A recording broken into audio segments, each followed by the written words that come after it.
Okay, welcome to our second quarterfinal match. We've got the Vanguard here alongside OTrkT, 9-7 and 7-9. So just a match or two separating these two teams.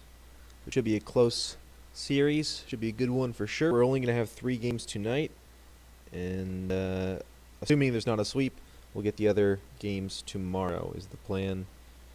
Because we are starting a bit late, so it'll be at 9 tomorrow if there are games required, as the schedule sits right now.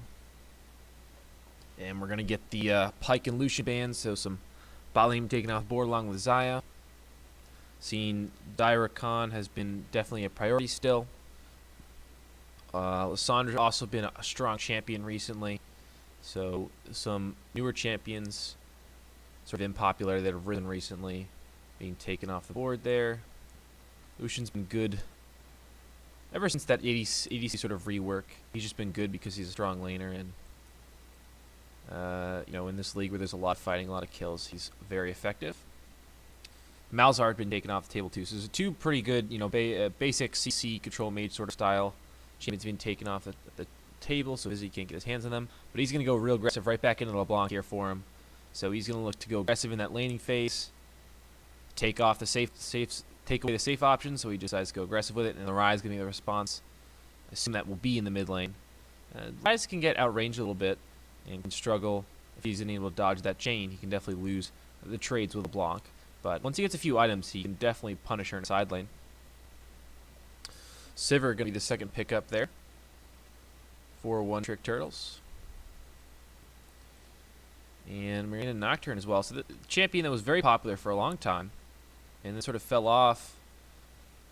The build at first was like Warrior and then Duskblade with lethal tempo, and then it switched to even more sort of tanky, where you'd go Warrior into Cleaver, or like Warrior into... I saw some people rushing Guardian Angel by the stopwatch and like the F sword, and then sometimes they get an extra Warhammer or Serrated Dirk, and then they do different things like that. But instead of just going full lethality, people have been changing the build a little bit to be more of a consistent damage threat, because you can blow up one target no matter what, pretty much, as Nocturne. It's really not a big deal.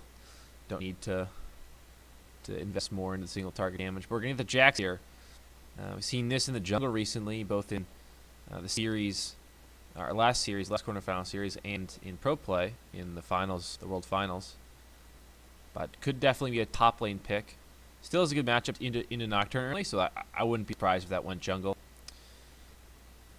And gonna get some top lane bans and a support ban, just because those roles haven't been really picked yet. Jungle, ADC, and mid lane all have been sort of picked, so it's just top and support that are left. We're going to continue to get some top bans from OTrkT, and then we'll see if they'll go for another support ban against Ice Bear or not. Still mulling things over. Urgot's still on the table, though. We've had 3 top lane bans, but Urgot's still up. Still have some Shen, which has been popular as well. At least it was in the last series. Desire going to be the last champion, so another support ban. So OTrkT focused top, and the Vanguard focused in the bot lane, taking away those supports.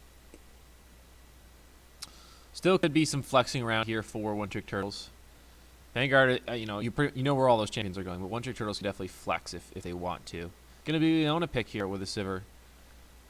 Gives you some decent kill pressure in lane against the Kai'Sa. If you are able to lock her up with that Leona engage, you can definitely kill her early, because Sivir does have decent damage, but it's not incredible. The Morgana taken to try and stop that engage, so saving support counterpick, I think Morgana is the counter to Leona. Seen some different things. They've actually taken the Thresh off themselves.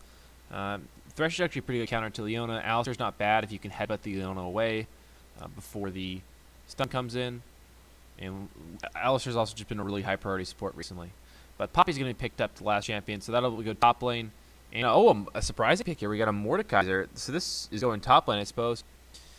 Poppy's very good into those AD champions. Has a great matchup against Camille and sort of those in Jax as well. Different things with dashes and want to get aggressive and fight you. She can really shut that down. But Mordekaiser's, he doesn't have, it's not like super poke focused, but he can definitely bully her with his W and his E. He can just kind of You know, if you pick up area as well in the top lane. I played a little bit of Mordekaiser this season. He's got a lot of issues with this kid. He's still Mordekaiser, but in the right situation, he can definitely work. And well, you're probably gonna have a pushing bot lane if Cipher has mana. Mid lane may not be pushing. That could be even, but with the TP and the double TP coming out for OTrkT, they could definitely set up a play around Dragon once that Mordekaiser is level 6. That's obviously the crucial point. You want to hit level 6 and then have an all-in as Mordekaiser in the bot lane, and then try to TP down and help that, or just a fight in the mid lane and TP down after that's one. Just a bot lane focused fight so that you can TP down and turn it into your favor, or just be around even if you roam down after a back or something, just to be around for that Drake take. So the Dragon will be really important to see what it is. Because if it is an Infernal, or a Mountain, or even an Ocean, something you really want to pick up, specifically an Ocean if you want to pick it up early, there could be a lot of contest around that. Maybe even before Mordekaiser at 6 if something crazy happens. If there is a double kill bot lane. But we don't have a champion like Olaf or Jin Zhao who's really good at taking dragons early, so that could be an issue. In terms of actually just taking the dragon, because Jax is decent at it, but Nocturne's just okay at it, so there's no one who can really get in there and take it down really fast. Definitely gonna have to do one fight around it unless there's really a lack of vision.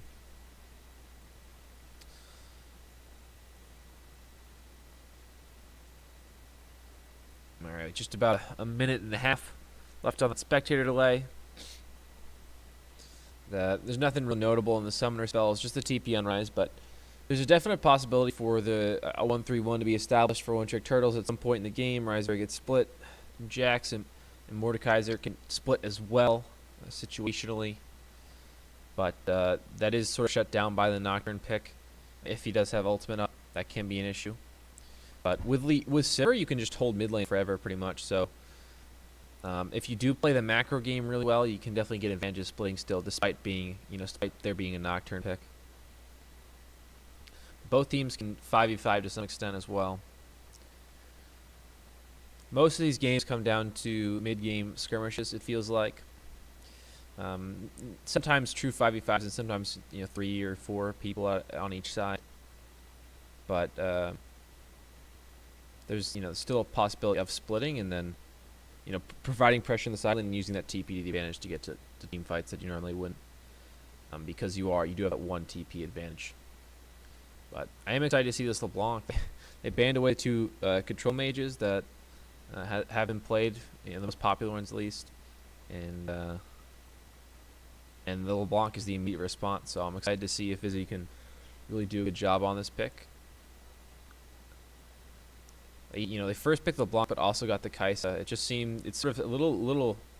I'm actually surprised that Life's the one that picked it up, I suppose. But Deep Focus wanted to pick up that Sivir really early on. Sivir has seen a big increase in popularity. Certainly, specific players like to use it. Like Reckless is known for it, and other people, but she's definitely seen an increase in popularity recently. They did buff her Q cooldown by like 2 seconds, but it didn't seem that big a buff like that would really change her power level. But she's still become popular. See some people adopting the lethal tempo to try and get you some more attack speed late game.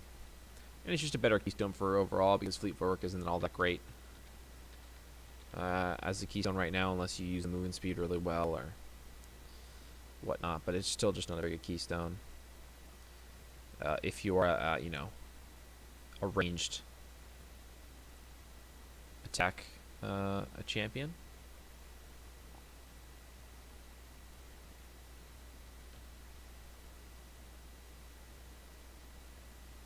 Will be the area for the Mordekaiser.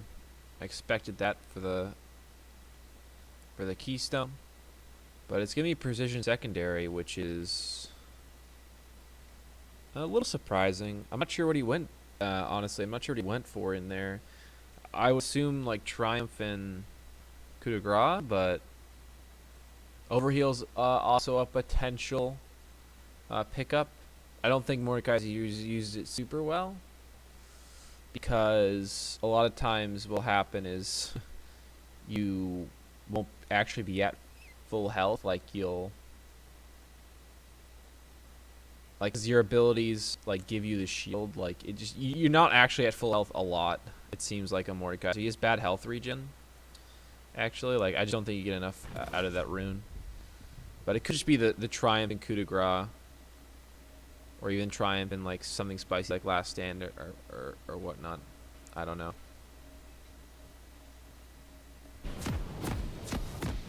All right, we are in game now. Should be good to go.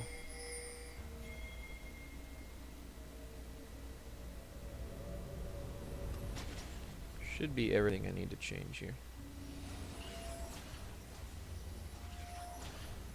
Alright. Should be everything. Should be good to go.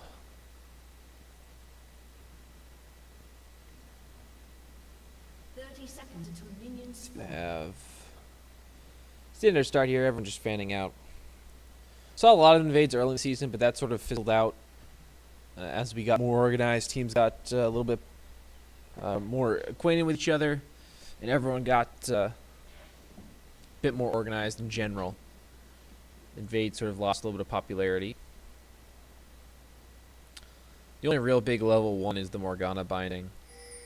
I guess Leona Eda Zenith Blade can provide a longer fruit if you can chain the CC, but there's not a ton of chain CC unless you want like a Rise to skill up that W level 1, which would really hurt his lane. So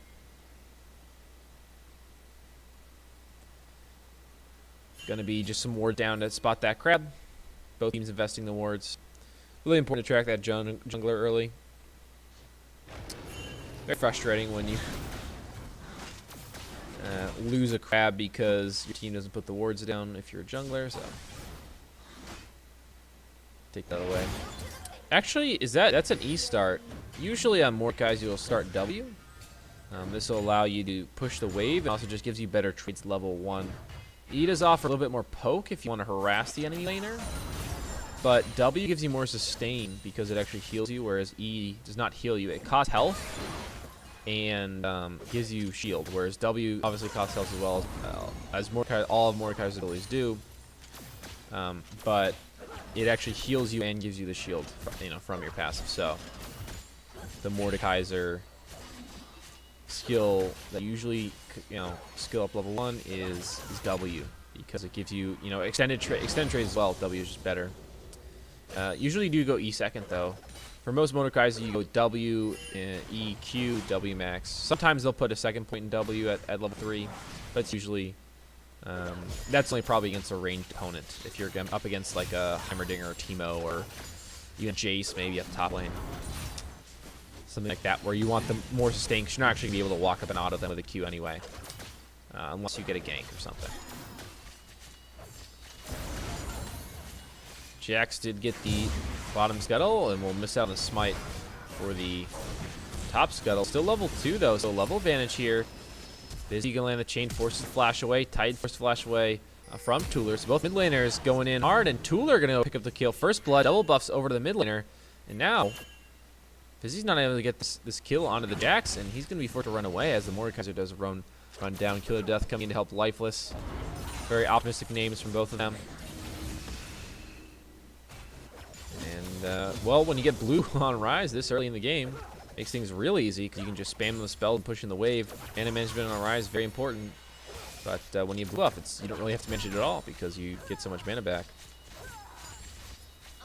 Lots of really mana-dependent champions here. On both, well, mostly on the side of OTrkT.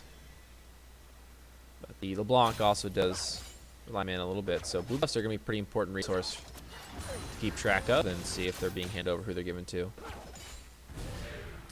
Sivir, after the item rework they sees, doesn't really build the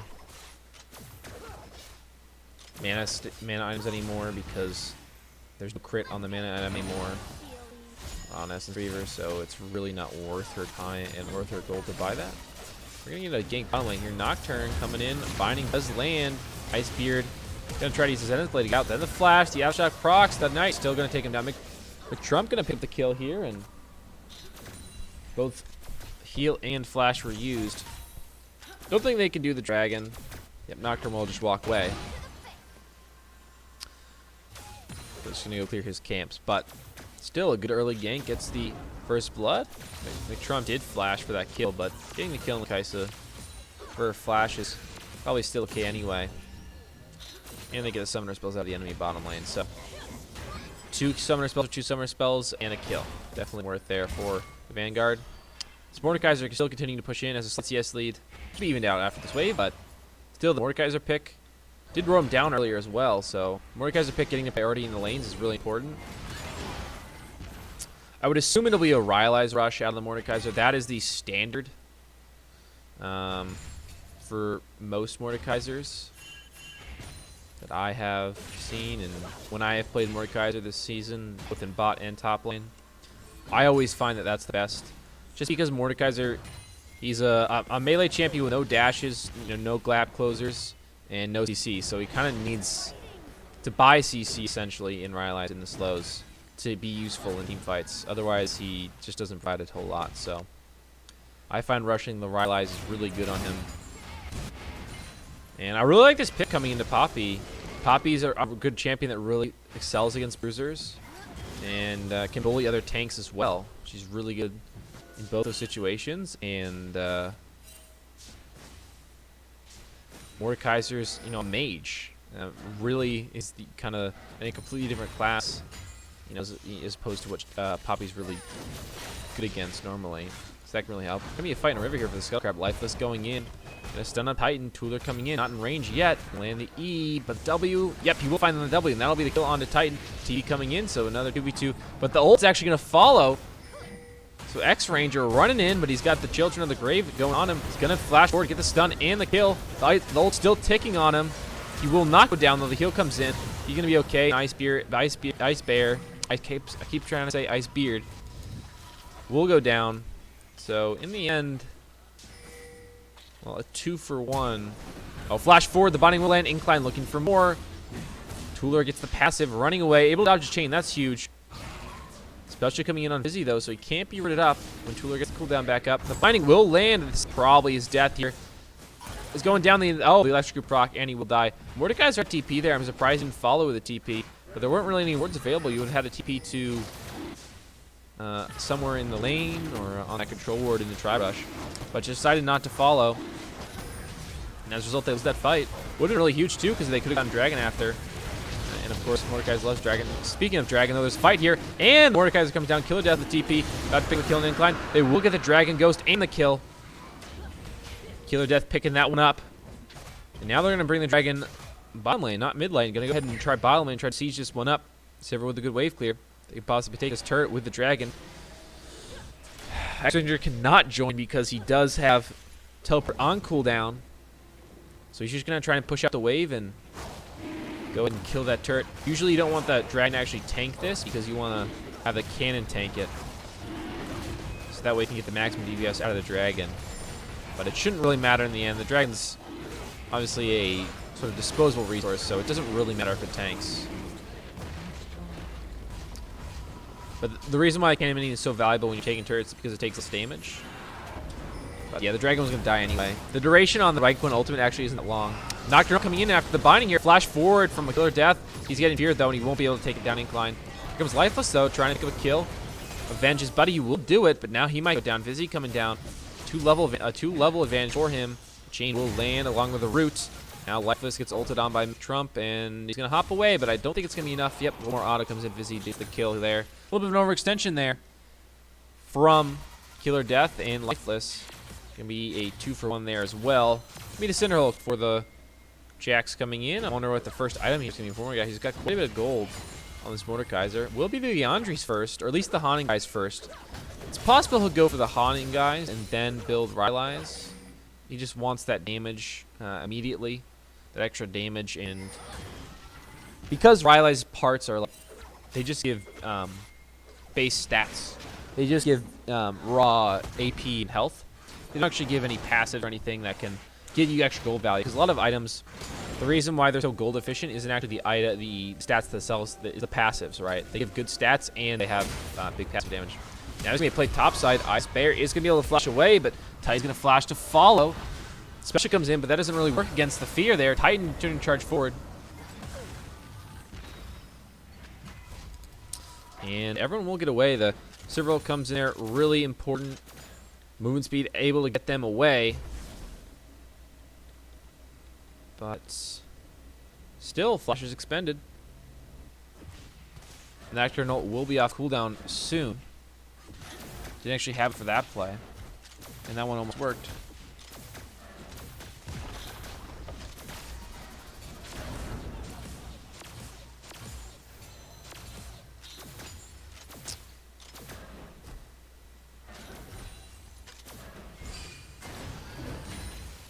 And a little bit of a lull in the game. Just posturing around for this Rift Herald now. Both top laners going to head bottom lane. And just bully each other around over there. See the Q damage coming in there for Mordecai. Once he saves, we'll stack up all 3 of those Qs. He does quite a bit of damage. But the inside leverage on the Rift Herald going to be gained here for the Vanguard. The bot lane and the jungler here for them going to be take this down. It's down pretty low, 1,000 health now. Ice Bear is going to go in, but his team's not really ready there behind him. He's buying a lot of time, though. The Rift Herald will go over to Titan. He will pick it up as well. The Nocturnal comes in, going in onto the 80 carry. Defocus, forced to run away. Fear lanes, and he will go down. Now Lifeless trying to pick something up with Cooler on the backside. Lifeless will not get the kill. McTrump, good kiting. Will be able to get away now. Here comes the Rise ulti in. It will get canceled, though, because of the root. And now Titan, they have the ward on this, so they should be able to pick up this kill. McTrump's coming in as well. No flash for Tooler. Used it to pick up a kill earlier onto Vizzy. So overall, pretty disastrous play here for OTrkT. Well, he's getting a stopwatch here, but that's not going to get a ton of value. Oh, he actually might pick up a kill and make Trump. You walked a little too far, but it will kill him. The Q lands shutdown. It's a big shutdown too. 600 gold and the kill. So the stopwatch actually did get a ton of value. I didn't think it would, but yeah, McTrump just walked way too far forward there, and the spell shield not very strong right now because they just don't have levels into it. So the spell shield actually doesn't drop that, doesn't block that much damage.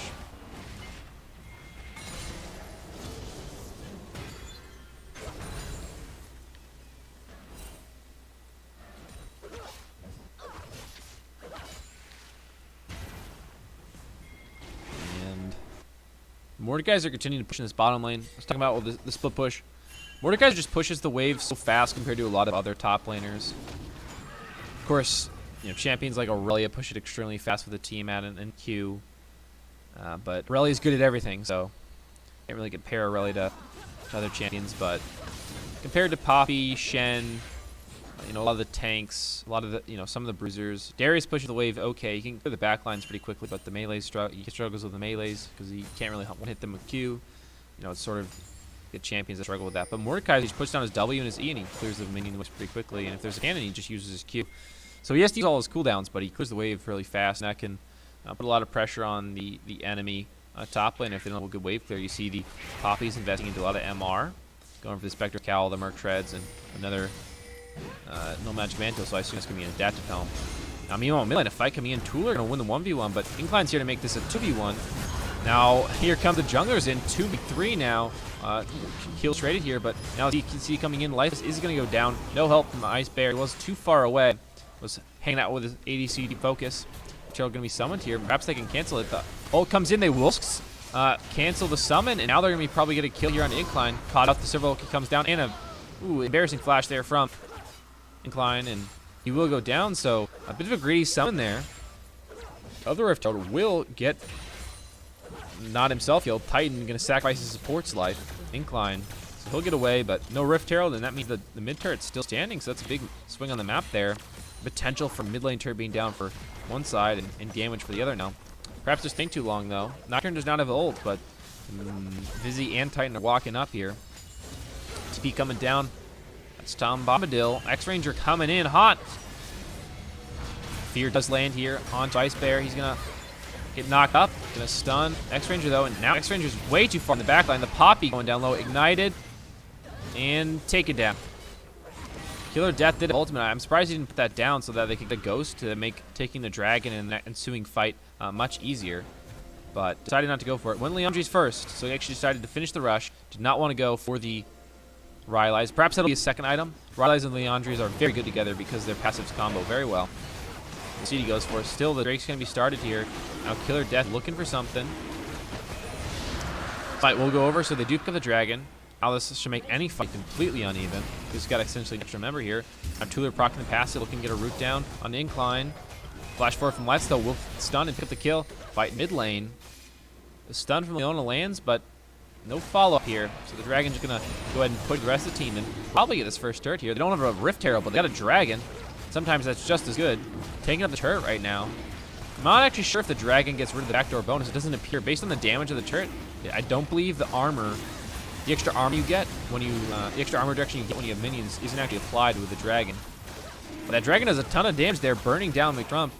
Those autos from the Dragon do a ton. Good micro from Killer Death on that Dragon. It's sometimes hard to juggle two different characters at once, but good job from Killer Death. It's very important to keep that up later in the game. If you don't micro that child of the grave, so to speak, it can reduce the effectiveness of the champion greatly. Like if you don't have that, you can really struggle in terms of providing enough damage for the team because a lot of your kit does rely on that damage. So you've got to be aware of that.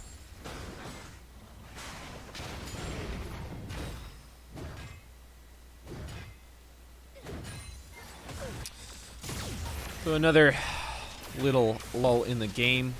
Everyone recuperating after those last couple fights, trying to pick up items. McTrump, okay.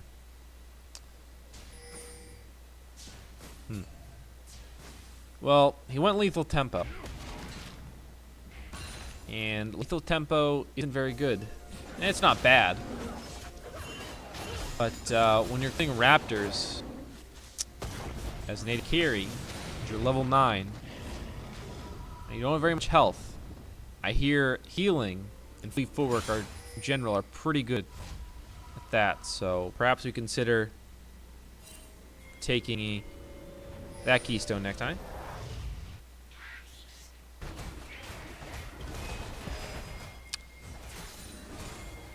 Faster recall. He got the big raptor, and then he decided he wanted to recall because he had enough gold. Didn't want to clear the rest of the camp.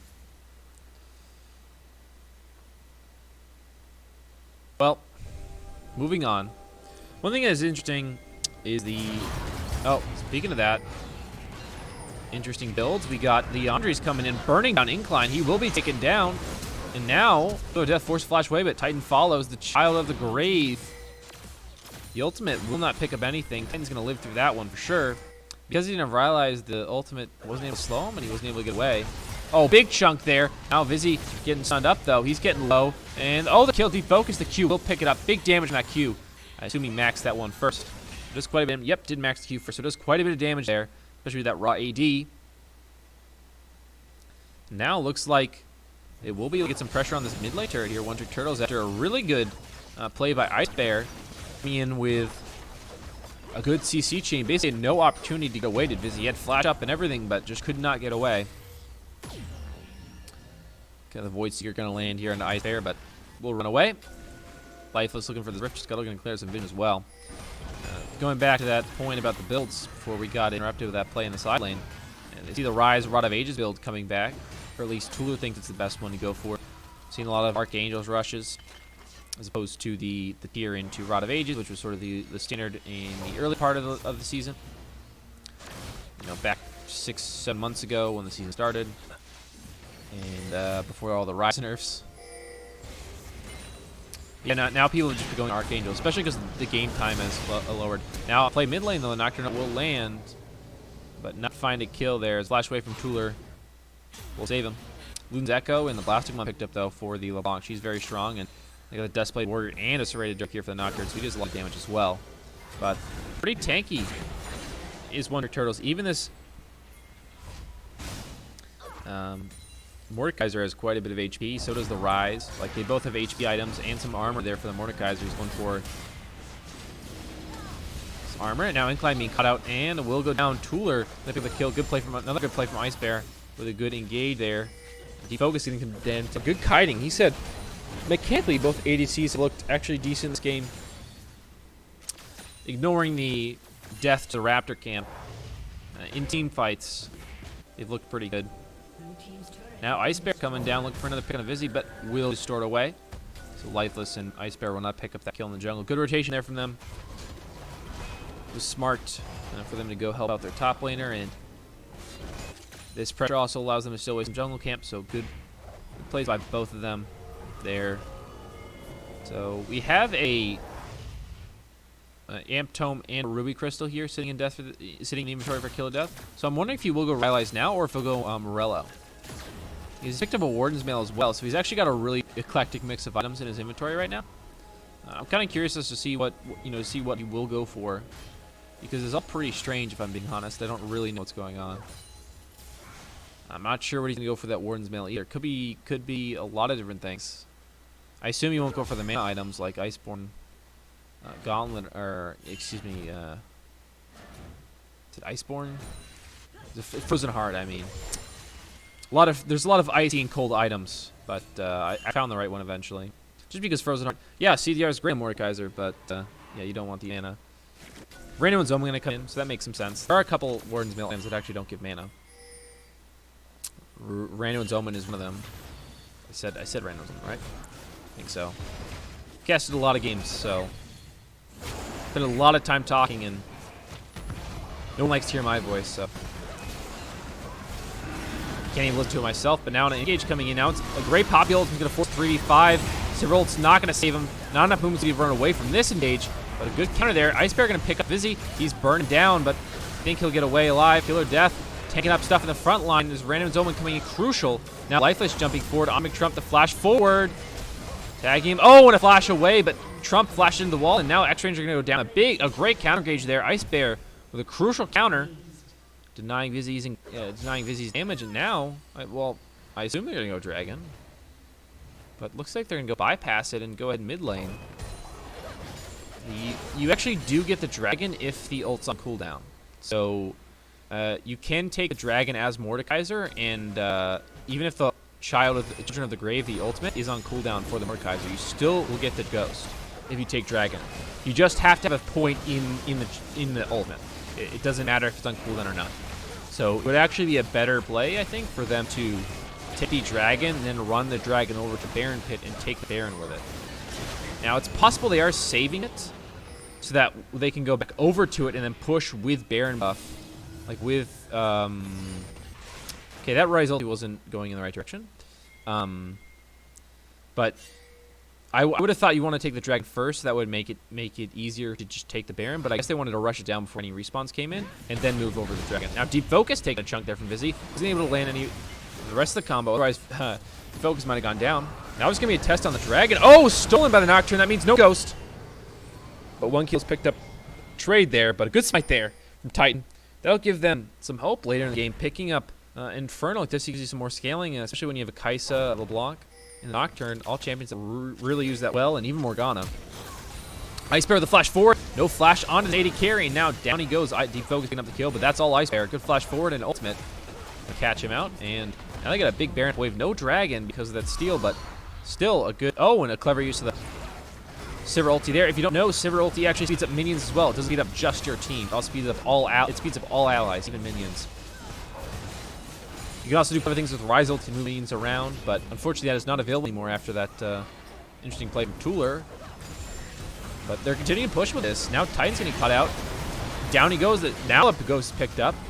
Titan being reincarnated. He's looking to get some revenge. Oh, big play by Vizzy. A ton of damage, but now the counter's coming in. And kills are being traded. So I guess 1 for 1 in total after that play. Now everyone's going to run out. So a bunch of turrets taken down on an inhib as well. And they still got Baron buff, so a potential play to be made there. I wonder if they could have just ended the game if I actually had that Infernal Drake there.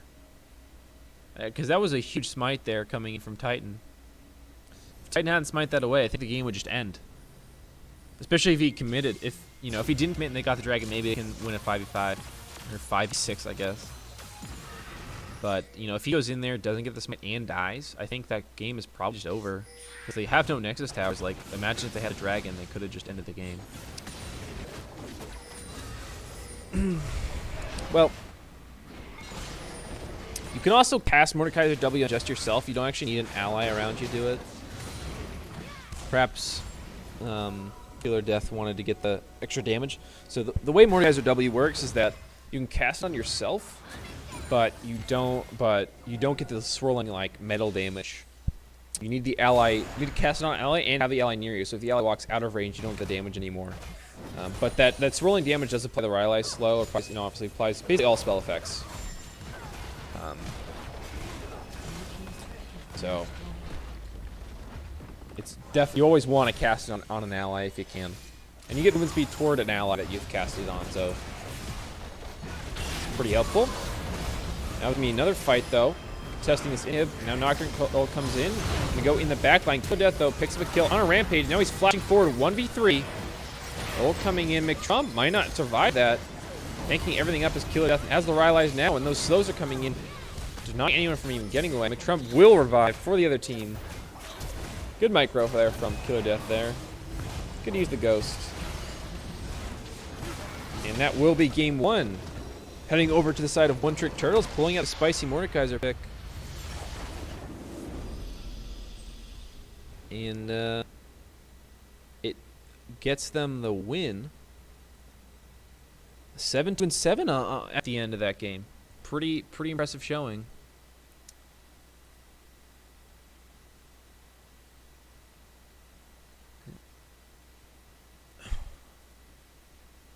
I think we're gonna get right into game 2 here. Already got an invite for the second game, so no break. Gonna go right into it. Did start pretty late, so I think we're just gonna power through these 3 games, and then resume tomorrow if necessary.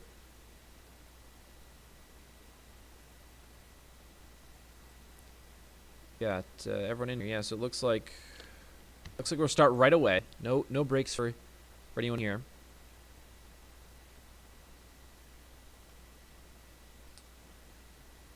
So OTrkT with the higher seed coming in, the 9-7 record as opposed to the Vanguard's 7-9, and it's going pretty well for them.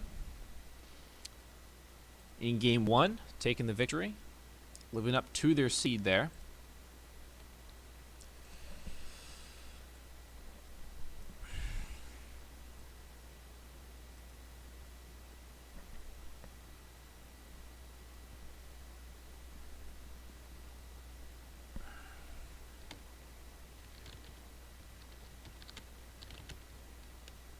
I think we might have sub in here for game 2.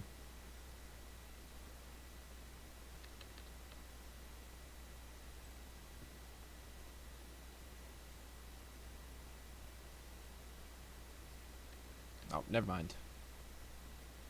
Just had someone else in the lobby. Disregard me. Don't listen to anything I say. I'm always lying.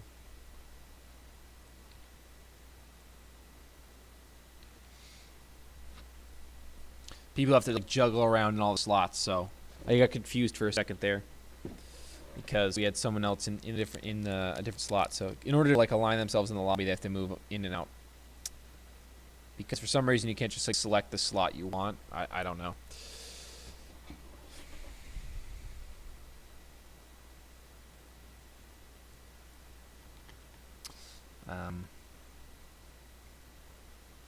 Yeah, looks like everything's go. We're all good. All good here. Everyone's ready.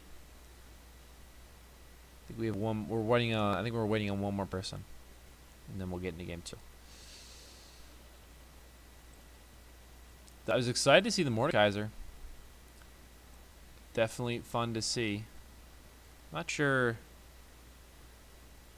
what he's gonna build the last item. I don't know if we saw the last item. But yeah, the Liandry's into Randuin's Omen, and then into Rylai is pretty interesting. I don't really understand why he would go Randuin's Omen per se. Like just thinking about it, like if you're against a Yasuo and a, a Tristana, like it would make sense, right?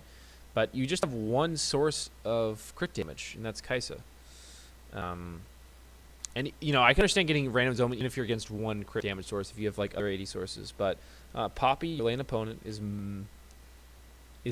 AD, but you know, like she's not really building AD. She's mostly gonna be like her Sunfire does magic damage. Like she's sort of mixed damage, and the LeBlanc's all, you know, magic. Like I don't think it's a bad buy per se, but I'm just sort of wondering why that was the choice second for the Mordekaiser. Still, I mean, still seems like a good item though, because it does provide you CC, you know, and HP and armor and tanky stats are never bad. So either way, we're getting into game 2 here. I kind of hope we get a Mordekaiser in game 2. I'd love to see it again, if I'm being honest. Let me get this out here.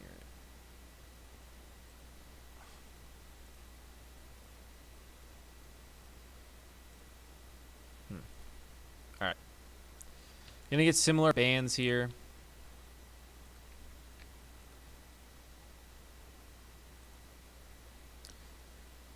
Pike and the Lucian coming through.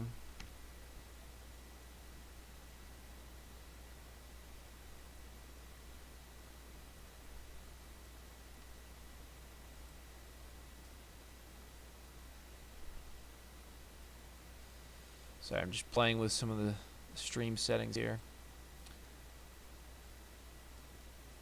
Trying to get chat a little more accessible. All right, that should be fine. Getting back into the champ select here, we have a Renekton and Malzahar. So same stuff from OTrkT, but we're going to get a Renekton ban. Not played or banned in game 1. But thinking that Kill Death might bring that out, so they're going to go ahead and ban it. And the Zaya again. So standard stuff, just the Renekton is the new pick.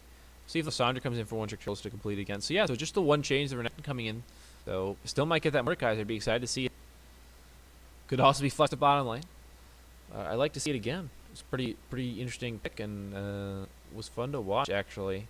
Mordekaiser not the most complex champion in terms of, you know, base mechanics, but he has some pretty, you know, pretty complicated mechanics in terms of using his abilities and knowing how they work specifically, like using your W in the right way, and being able to micro the dragon is pretty important, and just the ghost in general, and knowing who to ult and when and whatnot. So it's still an interesting champion. Always fun to see something new and exciting. But gonna be a similar picks here for OTrkT, going back to the Rise in the Sivir, and Vanguard going to the block again. So same stuff happening. I think Vizzy played pretty well in LeBlanc, but a few miscues and a few, shall we say, over-aggressive plays where he kind of got caught out by Ice Bear on that Leona, who, you know, hard CC is the best counter to any assassin. Like there's no better counter to an assassin than hard CC. So Ice Bear played that one well, was able to shut down the block at a couple opportunities, which were really crucial for the swing in the game. Can get the Zilean in here for Incline though, which I'm a little sad to see that we're sad to see that we're not getting that with the Sivir. We could have gotten some really fast people going around. But the Nocturne will come in. So Zilean Nocturne is actually a very good combination, because you can just ult the Nocturne and have him go in, and then the enemy team just can't hit the Nocturne. Otherwise, they just give the free revive, right? And Nocturne's sort of like one of those dive bombers, just like he goes in and he goes in. There's no way out. So he compares up really well with Zilean, especially the movement speed can also be useful. So it's really good pairing between those two. And the Jackson come back for Lifeless. Made a lot of sense. Really good showing on that last game. I like the pick. Mordekaiser going to get banned though, so no Mordekaiser for me game 2. And going to be the Cyan and Orange. So the exact same ban and pick and ban phase here for OTrkT. The Vanguard has changed it up a tiny bit, but not too much. The Zilean the only change so far in terms of picks. That obviously the bans have been 2 different bans and 2 of the same, so there's not really that much differing here in game 2. Now we're going to get a little bit of a different look. We're going to get Leona banned, so OTrkT sticking to their guns and Vanguard modifying slightly.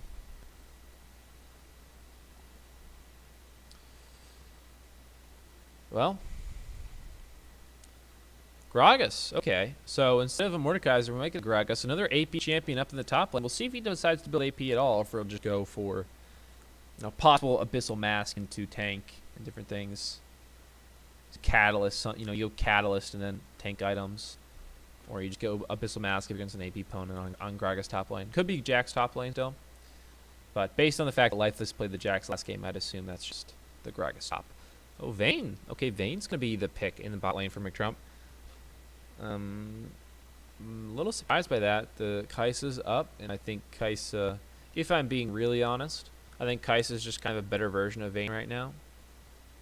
Like, I don't really see a thing. The only thing I think Vayne does better than Kai'Sa right now is I think she kills true tanks better. So when I say like true tanks, I mean like a Malphite, like Rammus. Just because it's true damage. It's max health true damage. Like there's no better way to kill a tank than max health true damage. And Kai'Sa is reliant on it's magic damage and physical damage. So like you can actually build against it, right? Like you can build against Kai'Sa's damage, even though it's mixed and it's incredibly hard to build against, you can do it. Whereas Vayne, if she gets enough attack speed, like she's gonna kill you eventually. But otherwise, I think Kai'Sa just kind of outshines her. But the Malphite's getting the last pick here, and the Akali as well. So I'm a little bit surprised to see that. Flexing the Gragas though, clever use of the flex there. Going to be Ice Bear picking it up. We have seen lots of Gragas support in Korea, in Korean solo queue. You get basically max CDR. So what they'll do is they'll go for the support item. They'll then get CDR boots. Then they'll get a Candle Gem and I believe it's the Mana and Armor CDR item. The Glacial Shroud is, I believe, what it is. But they max out on 40% CDR really quickly. Sometimes they even go Inspiration and get 45% CDR. But basically the point of that is your body slams on if you hit someone, your body slams like a 2.75% second cooldown or something like that. And allows your ultimate to be on a much shorter cooldown as well. So you just have, Gragas is a champion with just really good abilities. Like his abilities are just really strong, like all of them. So if you can just use them over and over again, right, like you're pretty good. And that's how they play it. Has seen some success in competitive as well. Seen some play, but the Akali a pretty good counter into the Malphite. You don't want to play an AD champion into that, so just play the Akali. Obviously, once the Malphite does get an MR item, like once he gets like Adaptive Helm, I don't think the Akali can really kill him reliably. If you have a long lane, and when I say long lane, I mean like tier 1 and tier 2 are down. Like you can really run this guy down, maybe you can kill him. But with ult, if you just ult defensively, and you don't get tagged with a call E, before you do so, I think you can pretty much get away with Malphite at any time you want. Otherwise, if you're dead, if you have everything down, you're probably dead against Kali. But Malphite is a champion that's hard to take down at the best of times. The Zillion's actually going to have a real tough time in this game to decide who to ult, because he's got to choose between two people. He's got to choose between the Vayne and the Nocturne here. And that's a pretty difficult decision to make, actually, because the Nocturne is going to go in when they fight, but knowing whether or not he's going to go down is pretty important. And plus, you want to ult the Vayne to stop the Akali or the Jax, someone from jumping on him and jumping on the Vayne and killing him. But you don't always see those people coming. You don't always see the Akali running around the corner, or sometimes she'll dash in. You'll see her, but then you're forced to ult the Nocturne because he's already gone in or something like that. So the Zilean Incline's gonna have a tough job. He's got a lot on his plate to try and deal with to protect those two big damage sources who just don't really have much health at all. The double TP coming in though again for OTrkT. Did see the split some rewards. There wasn't a ton of splitting because we were just fighting all the time, but when there was downtime, we did have some splitting going on. Twitter played really well on the Rise. I think last game played a really solid game. Deep Focus played really well on the Sivir as well. Really solid game for OTrkT. But Killer Death breaking out some new picks, then Mordekaiser, and then now the Akali, not really a new pick, but mostly mid lane after the rework, but he's gonna bring it top lane. Yeah, mostly mid lane unless you're TF Blade, I suppose.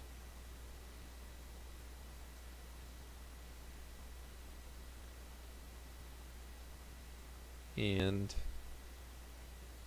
Spectre delayed timeouts. We'll get names shortly. As we load in.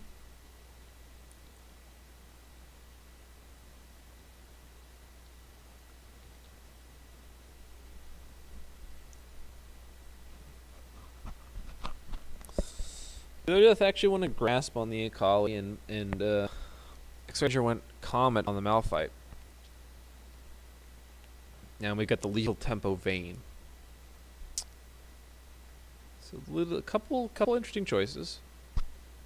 I wouldn't think grasp is very good on Akali, just because you can proc it and it's pretty useful in the lane, but I think the electrocute's probably gonna offer you a lot more value, over the course of a game.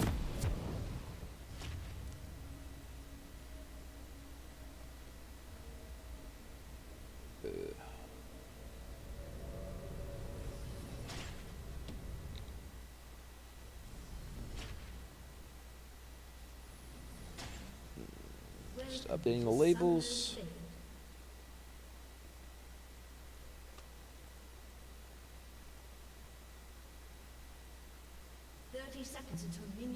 Alrighty. And standard level 1, just fanning out. Gragas, decent level 1. Possible invade there, but again, no real follow up unless you get suboptimal skill level ups there on the rise, so just gonna play it safe.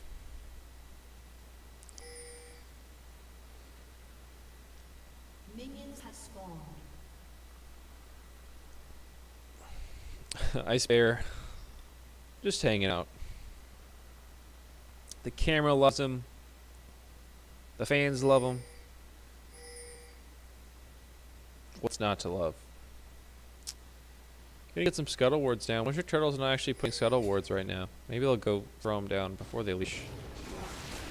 Or on their way to lane maybe, but they didn't actually put down the scuttle wards there. Now one put down there for Tula did put one top side. Yeah. Both sides know where the jungler started. Outside starts for both.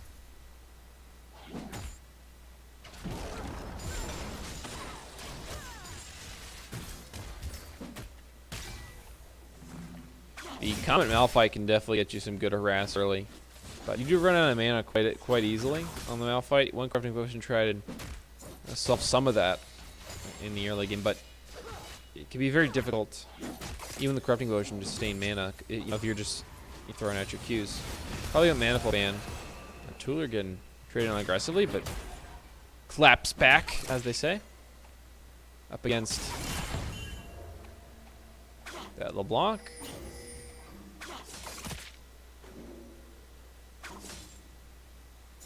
And pretty standard slow start. No one doing anything too aggressive early. The only thing of note there is that because Deep Focus and Ice Bear have a pushing lane bot lane, they decided to go and ward in the enemy jungle. So they know that the red buff is down, which they already knew because of they knew the starting location of the jungler, but they didn't know if the Krugs were down yet. Now we're going to fight mid lane. Tooler and Vizzy going at it. Both have mana, so they should be able to use all the spells they need. Tooler Death, though, up top side, he uses his Shroud, but now he has a jungler on his tail. The Nocturne flashes in and able to flash away, but it won't be far enough. And First Blood comes in here. X-Ranger getting extremely low, though. That should only be one auto from Lifeless, and he'll pretty much go down. And he's just going to say, yep, you got me. Let his jungler get out safely as he had no flash. So a 1-for-1 in total, but First Blood does go over there to the Malphite. And a successful gank for the Nocturne. Hard to do pre-6, but he makes it work. And that's easy to spell Shield of Silver's life there, just able to shield the bomb. Both Millers getting pretty low and both out of Crafting Potion charges, so potential solo kill here. Knight up, and now the gank comes in. Tooler running away, but He's just running towards the bot lane. I think he'll die there. He's going to flash over the wall, but he should be able to be followed here. Is he going to follow? Flash, ignite, he's dead. And the last auto came in, but I don't think it mattered. Both summoner spells used, though, by Vizzy to secure that one. It's always incredibly frustrating when you get flash ignited and the person just, like, stands there. Like, really? You just use both summoner spells to kill me? Like, it feels bad, man. Actually, that Kua does not have enough for tier, so that's actually a really big kill there. At least the timing of the gank and forcing him to back. Even if he survived, he would have had to back with not enough mana or not enough gold to get the tier. So that's kind of crucial. Getting that as early as possible is really important. And he doesn't have TP either, so he decided to TP back to lane to pick up the minions. Now getting that tier back in is really even more difficult than it really usually is. Penmood's coming in for the LeBlanc first. He's going aggressive, not opting for just just a mana crystal and the amp tome or something like that. Gonna get aggressive with the boot, the movement speed, and the pen. Showing he wants to trade early, get aggressive, up in the face of Tuller, especially when he's struggling now with a bad first item purchase and it flashed down as well. I'd assume it'd be pretty hard for Vizzy to actually land a kill without ignite up, just because I don't think you can really kill Tuller in one combo. And that corrupting ghost should be able to sustain up, but a really good lane phase here for Deep Focus. Nice so far up, about 13 CS, and that lead should hold, right? The minions are pretty even. They've had a really good wave control. Deep Focus, very impressed with his wave manipulation there. Has frozen the wave a bunch on them. Knows when to push and when not to. Got the advantage, the early levels with the Sivir pushing. And then they were able to use that advantage and go ahead and get pressure by invading the enemy jungle. See a constant harass or else from the Gragas. He has the Aftershocks. He doesn't have that extra oomph on his casks with the Comet, but he still does quite a bit of damage with the Spell Thieves. Going for the Spell Thieves also allows you to get the 10% CDR faster because you can just upgrade to the second one, the second tier support item. You don't actually have to go all the way to the final support item to actually get the 10% CDR because they sort of nerf the relic shield as compared to the other ones. It doesn't give you 10% CDR on the second level purchased. I'm not going to go ahead and get into the jungle, but Life is going to be fine. Just going to walk away from that one. So what you want to do on LeBlanc, get aggressive early. Make plays around the map, roam as much as you can, and try and harass your lane opponent, really put pressure on them early. LeBlanc's so very good right now. A very underrated champion by a lot of people. But when she pops off, you feel it. Now Titan gonna pick up his red buff. He's got ultimate and a red buff. This could definitely be a gank bottom lane and really ruin this laning phase that has gone so well for OTrkT in the bottom side. But they do back off. No ultimates here for them, but they have all their summoners up. And if Ice Bear plays it right, he can just probably use the casks to proc the spell shield and then just go in for the body slam and really stuff the engage of the Nocturne. Or if he's just quick enough on the body slam. Throwing these bombs out from Incline is, in some ways, just not even worth it to me. Just because the Sivir's just going to spell shield and she's going to get mana back. Like, giving her this mana sustain just allows her to continue to push you in. It doesn't actually really help you in any way, throwing out these bombs. It costs you mana, and it gives Sivir mana. Like, I don't know if it really is helping. If I was Inclined, I would just be holding the bombs or throwing them on the Gragas. I would never throw them on the Sivir unless you're going for a double bomb immediately before she can react. But even that one's risky. I'd definitely prioritize hitting this Gragas.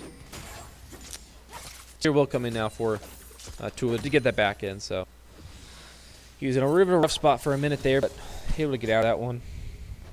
And even CS as well. Nocturne slightly up in farm in the jungle, but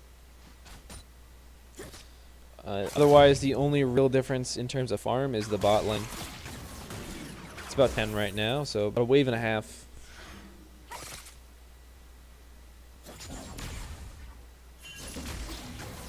Well, we do have a gank coming in topside. Lifeless coming in here against X-Ranger. Going to force the flash. I think he probably, X-Ranger could have just ulted away and been fine. Didn't actually need to use the flash, and the flash is a much bigger cooldown. So I feel like you'd much rather use the ultimate. Oh, good Q there from Tula. Decided to put it right back where the clone was, or the distortion, clone. So that the Q would land when he just popped back to it. Now Vizzy going in, but gets rooted under tower. Will tank one shot, but now the Nocturnal coming in forces the flash away, and Titan will live. And no countering from Lifeless as he was on the red buff, so he couldn't actually get there in time. Plus the Nightmare Fear doesn't actually allow you to see what's going on. So even if your team calls out, you're probably slow to react. Make things difficult. Now Vizzy getting caught here. Lifeless goes in, has the red buff, but now they pick up that kill, and the Nocturne comes in to say, hey, quit hitting my mid laner. Still, both bot lanes haven't backed. The Sivir is 83 CS, the Vayne is 69 at 9.5 minutes. Neither bot lane is back yet, and neither has used a potion, so it's been pretty much just a farm fest over there. A little bit of trading, but not much has happened.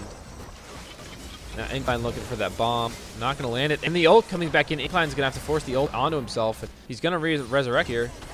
Does have enough HP to get away. I thought they might be able to kill him out of the resurrection, but no mana left on Ice Bear. The cooldowns were down as well, so nothing happened there. Lifeless tried to come in and make a play, but he was not close enough. Could not make it there in time, especially if he didn't want to invest flash either.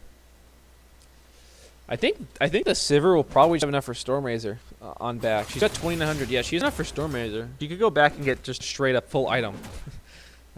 Really big first backs for both these AD carries. Vayne gonna get the cutlass and a couple daggers and boots. So the Vayne's actually not in a great spot. She's down quite a bit of CS. She's about 26 CS right now. And it's the full Stormrazor plus double control ward coming in here for the Sivir.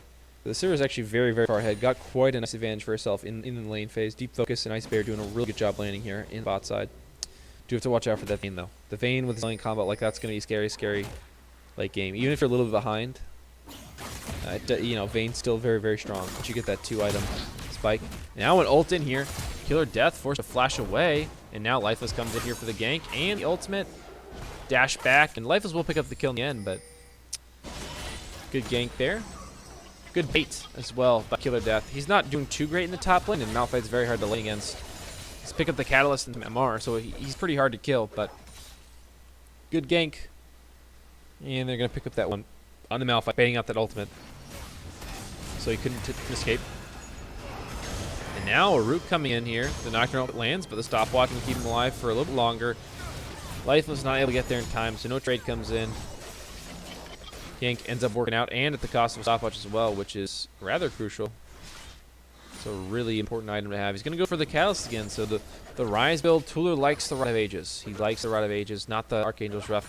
It gets you much tankier, and you get a bit more mana as well. So I can definitely understand that. Wanting to be tanky, plus you just have a bit more scaling. The build does play a bit better into the late game. Will be that CDR Grog I was talking about. The CDR boots coming in for him. And more trading topside, but the Malphite doesn't take a lot of damage from that. The Nocturne is starting with that Rift Herald. No contest coming in here. There's a possible trade here. They could just trade Dragon. The blue's being handed off right now, but they do have priority bot lane. So this Dragon should be pretty free. Maybe they even want to go dive bot lane. They could try and dive it and maybe get first tower that way, but nope, they're just going to go for the Dragon. Do have priority in bot. The Rift Herald can be summoned mid though, and the Rise isn't there to try and stop this. They've used mid laner to try and go down and help take that Dragon, so they will get it, but at the cost of the first turret in mid lane. And the Akali's still winning these trades right now. The Abyssal Mask, not quite tanky enough. If he gets into second MR item, he's going to be pretty much unkillable. But right now, he's still taking a bit of damage. So it'll only be the one turret here, the one charge for the Rift Herald. I think Tula should be able to take it out before it gets the second charge off. And Killer Death, he's down a level, but he's going in for an aggressive trade. He uses the ultimate. I'm not sure if he'll be able to get that one. Yeah, I think he wants it. He has the second cast up, but it's on cooldown now, so. Does force the Malphite back, but now he's going to get a roam up. A visit from Vizzy and Titan. And, well, the Akali says see ya, but I think that was mostly to herself. She gets taken down. Exploded. Malphite ult is used, so he doesn't have that if he wants to TP down bot side. Oh, flash is rated by the sports. A good cast though from Ice Bear gonna pick up the kill onto the Zillion. Had ultimate, but there was no point in using it. Just would have been a waste of the cooldown. So they don't get the first turret, but they get the second one. Trading the turret. They get the drag and bot turret in exchange for the first turret. So overall, it's actually not that bad of a trade, I'd say. You do have to worry about this LeBlanc getting really fed, though. She has got the Pen Boots and Loon's Echo now, and you got the Warrior and the Serrated Dirk, and coming in for the Nocturne. Like, that first turret goal definitely is impactful. That you can't deny the impact of that. But still a decent trade, and you want to play around your winning lanes, and that in this case the winning lane was definitely bot lane. You got the Sivir sitting on 140 farm at 14 minutes. She's doing really good, 10 CS a minute, and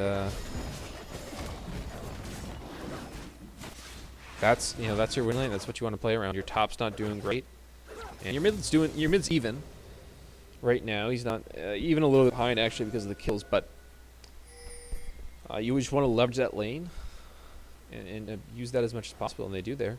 Another good play from Ice Bear and Defocus, just being good laning players and coming in with some good plays. Ice Bear has some really good engages. The cast coming in, the Leonels from last game, just a good job. And Killer Death, this match hasn't gone as well as I think he wanted it to. The Mordekaiser and Poppy went really, really well. Counter pick for sure. But the Collie just hasn't really done a whole lot against the Malphite. The grass didn't really help out either in the 1v1. Now the Rise with the Alpha, the Nocturnal still going to come in. It's the 3v2. The bomb's coming in from incline. The Fear landing. Down he goes. Busy going to flash. Oh, and the Knight's going to take down Cooler. So a 2 for 0. Good gank there, and bring the support, bring the jungler. Everyone's dead. Now even the Vayne coming in for the party. They're going to look pressure this tier 2 here. CP coming in. The inner turret's still very healthy. The Killer Death trying to buy time under this turret. He's going to flash away over the wall, and now the flash fall from Mictrum. The Condemn coming in. Again, ult to chase. Oh, Zillion used the ulti on himself. Didn't die. Bear coming in. He's going to get root up. Should be okay. He's going to go for that CDR. Again, you're going to get the... Could actually not be a full 40% CDR rush. He might skip the Candle Gem and just go straight into Zeke's Convergence. So that way, whenever he throws his cast, he can put the, get the Zeke's on the Sivir, who's your really fed member. And the slow field is also really good. So you might just go for the Zeke's instead of getting the 4% CDR with Killing Gem and, all the other CDR, the CDR boots, and the support item. We'll see what he opts for. Gunblade's still not completed for the Collie because of the farm. Yeah, a little bit of farm missed from her. See, the Sivir is actually up over 10 CS a minute right now, 183 at 17-19. Really powering through, taking a couple of the jungle camps away. Means those numbers are a little bit inflated, but Deep Focus done a really good job farming this game. Has pretty much gotten every CS in lane. Really hasn't missed anything. That's also a really a result of good support play as well. If you don't actually have lane presence, you can actually walk up to hit those minions. So it's really important to actually last hit them. But you need presence in the lane to do that. So both sides of the equation coming in, allowing Deep Focus, along with a sacrifice from the jungler, to get her the CS she needs, and there's really impressive numbers. Now Titan gonna go in with the ulti. Ice Bear used the Body Slam too early though. Spell Shield will come in. And Titan will not get stunned because the power through the damage, and easy pick on the support. Ice Bear trades lifelesses and the flash lifeless as well. So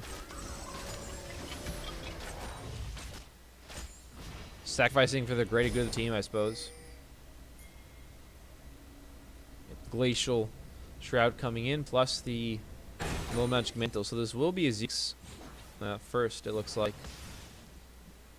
It will not go for the Kingdom Gem. Maybe a Zeke's maybe a Zeke's second, or excuse me, a Kingdom Gem second after Zeke's to get that 40% CDR cap. But we'll see. Zeke's though, a very good item in Gragas. Really like that item. Ocean Drake will be started up.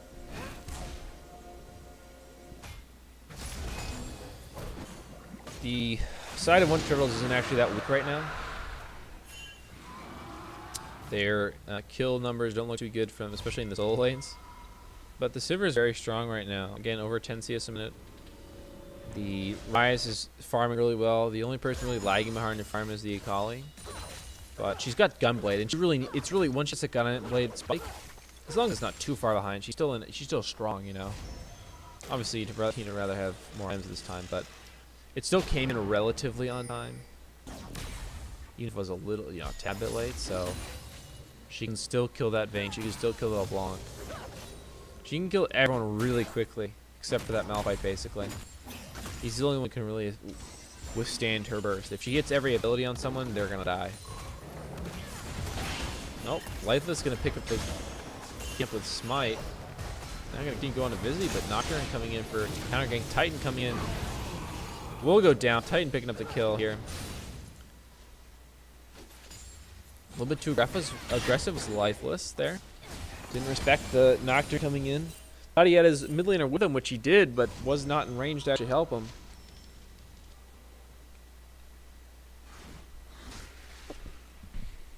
And down he goes. A little bit overstepping. I mean, the LeBlanc right now is, you know, had 2 kills. Almost has death cap. Going Luden's Pemboots straight into death cap rush this game. Again, the Sivir is still really fed. They're still actually pretty strong right now as OTrkT. Definitely wouldn't count them out of it yet. Like, Sivir is the hardest champion in the game to break a base against. Anivia comes in a close second. Oh, flash forward there from Ice Bear. The flash comes in. He's going to get the body slam, but the cask will just knock him into the wall. Didn't have quite the angle to knock him actually back in. Especially the wall, the way the hitbox works on the wall. Didn't actually work out. The Ignite will take down and actually kill the Zillion, but he had the ult on, so he will survive. Forces the ult out, but that cooldown isn't super long right now. It does have a little bit of CDR. Give me the tier also from Zillion early. A little surprised to see the tier this early in the game. You think you'd want to wait. Oh, Vizzy actually walks straight through everyone, gets rid of it up, but just will sort away.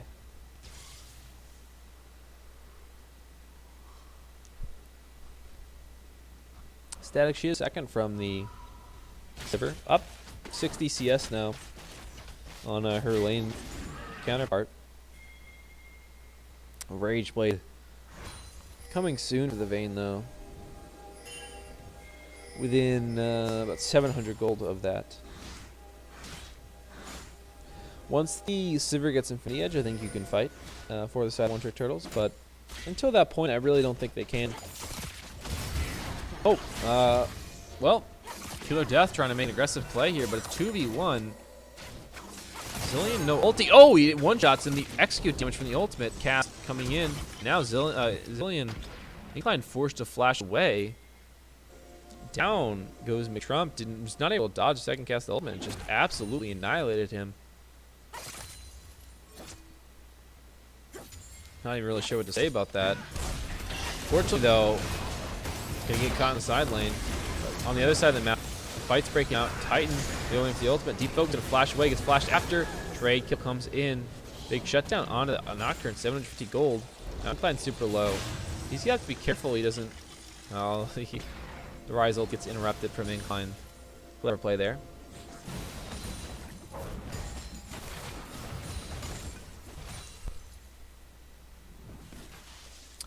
Trying to go for some damage on this mid-lane tower. There's no wave clear here.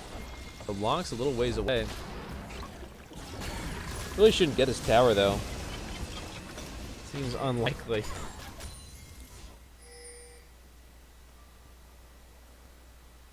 Vanguard. Moseying on around. Looking to find a pick maybe.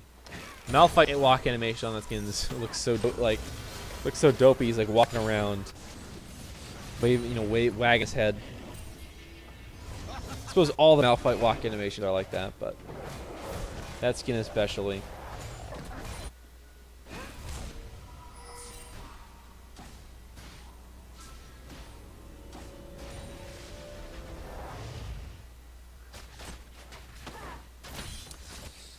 Gragas will just get that Zeke's, so big spike for the Gragas actually. That Zeke's convergence is huge. Also means a spike for the Sivir. Would assume he puts it on the Sivir. I wouldn't put it on anyone else. I don't know why he would. Put in the Rise. Maybe he'll play 80 Rise. And Zeke's on Rise will be good. Ooh, clever play there. Ice Bear's gonna actually ag on the Drake, so Vizzy will be forced back because he's actually just gonna take a lot of damage from the Baron itself, so he can't actually clear the ward, and it's forced to walk away. Nocturnal coming in here. Vizzy gonna pick up the blue buff. Nocturnal's gonna actually not gonna find anyone. He's not even gonna go. Very good play from OTrkT. They're all just consolidating into one group, or at least everyone that was in range of Nocturnals. Consolidated into one group. Everyone else was just, too far away or just wasn't envisioned, so they were fine. But formed a tech group and said, we're all going to be fine. We just hang together, which they were. Nocturnal, not a terribly long cooldown at this stage. But still, it's your biggest go tool. Like, there's really no engage besides Nocturne and Malphite ults. If you don't have either of those, they really cannot engage.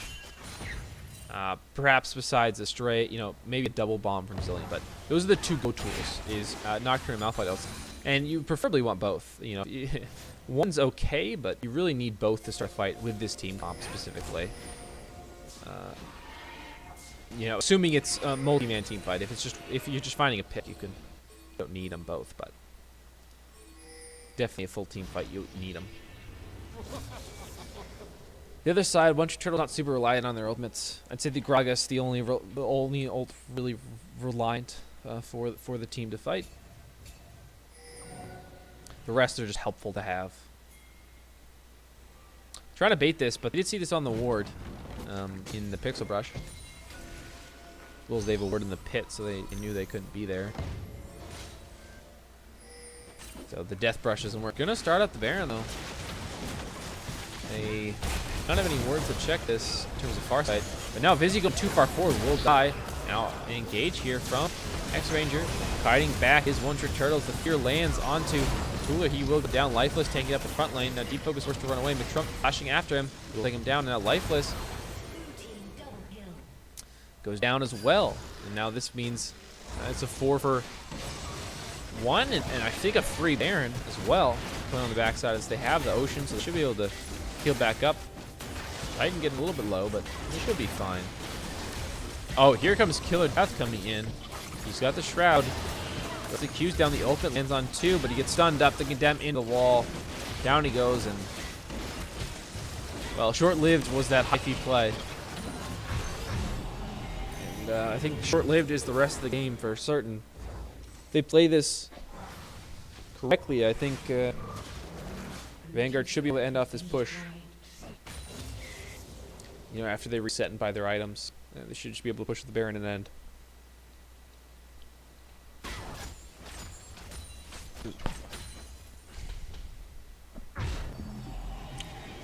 The Infinity Edge still not completed for the Sivir.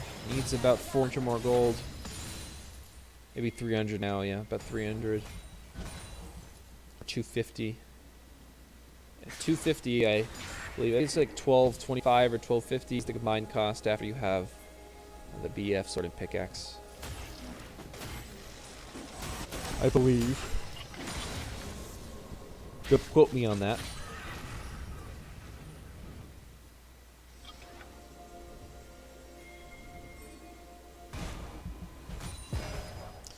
Oh, you still have a Sivir, and she does have Infinity Edge now, so I suppose you can't count OTrkT out yet. But that Baron was a big, the Baron fight and the Baron itself was a big swing. Up about 7,000 gold right now. Not having great wave management right now in the macro sense. They don't have bot or top pushing right now. They are pushing, but they won't get here for a while. Top setup well, but bot isn't. Bot's I think sit in the middle. It may push, but it's gonna take a long time for it to get there. Top's pushing much faster, but I think they should have just sent someone to actually push it. I think they should have just sent the LeBlanc. Oh, speaking of LeBlanc goes in. The focus is gonna be okay. Forced to flash away. Now the flash after will survive for now. Oh, Malphite hits 2 with his ultimate. Oh, missing the body slam is Ice Bear. I think the Malphite. Ooh, will he go? He will go down. Tula picks up the kill. And whoa, 1-for-0 there. Malphite went a little too deep. The team wasn't with him. So I was saying you should have had somebody go push these lanes, and that way you could have pressured the map. But just diving the turret there. They said, oh, big one shot from Vizzy able to take the Ice Bear. He doesn't really have very much tanky stats at all. Now Tula flashing forward, lands the root. McTrump goes down. The Q landing. Tula picks up another kill. No objectives on the map except for turrets to take, so continue to push OTrkT will. Longs in the backside, but you gotta watch out for her. RW, deep focused, ignited. He might go down. He will. Ignite does a disgusting amount of damage, I gotta say. Now, oh, caught out is the Nocturne. Titan goes down. 2-for-2 now. Tula gets the ignite, but a lifeless going in on the backside. Viz getting low, gonna revive from ult from Zillion. Now the stopwatch buying lifeless time, and he will pick the kill alongside Tula getting the shit down. Nice turnaround from there. It wasn't looking so good for a second, and then they pulled it right around, and Killer Death came in with a TP, helped him pick up the final kill. The Sivir, actually, the one you thought would do a ton of damage, who has 10 CS a minute, has the Infinity Edge completed. Actually, you shouldn't have been one-shot by the LeBlanc here, who's got 3 items, 3.5 now. The pen boots, the Pennimus Loon's death cap into the Banshee's Veil, which just has so much raw damage right now. Not much you can do about her.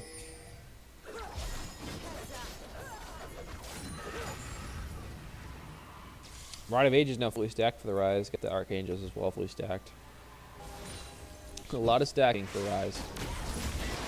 Looks like Ocean's gonna get picked up though by Trump and X-Ranger. Nocturne ulting in the side lane. The Akali though has the Shroud. Does not have flash, but should be able to E away and just run out. McTrump wanting to chase. The Gunblade though gonna buy him time. McTrump forced to back off. Morello and Gunblade coming in for the Akali. Killer Death definitely can one-shot you. I think Zoni's will be next, so he can burst people down very quickly. You gotta be very careful with him. Sivir coming in. They want to engage here. Last Cone should take them out to safety. Oh, they're forced to leave the support behind. He got rooted up and could not make it with the rest of the team. And now the cast coming in. Forces flashes out. Malphite ult's gonna buy them some time, slowing down Kill Death, but Ice Bear gonna come in stunned at range here. The Malphite, he's tanky, but not tanky enough. Goes down 1v5. I don't think you're tanky enough for that. Now a TP being forced here because of the split push topside.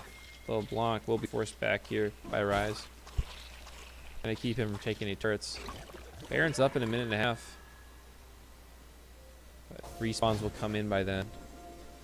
So not an option for OTrkT right now.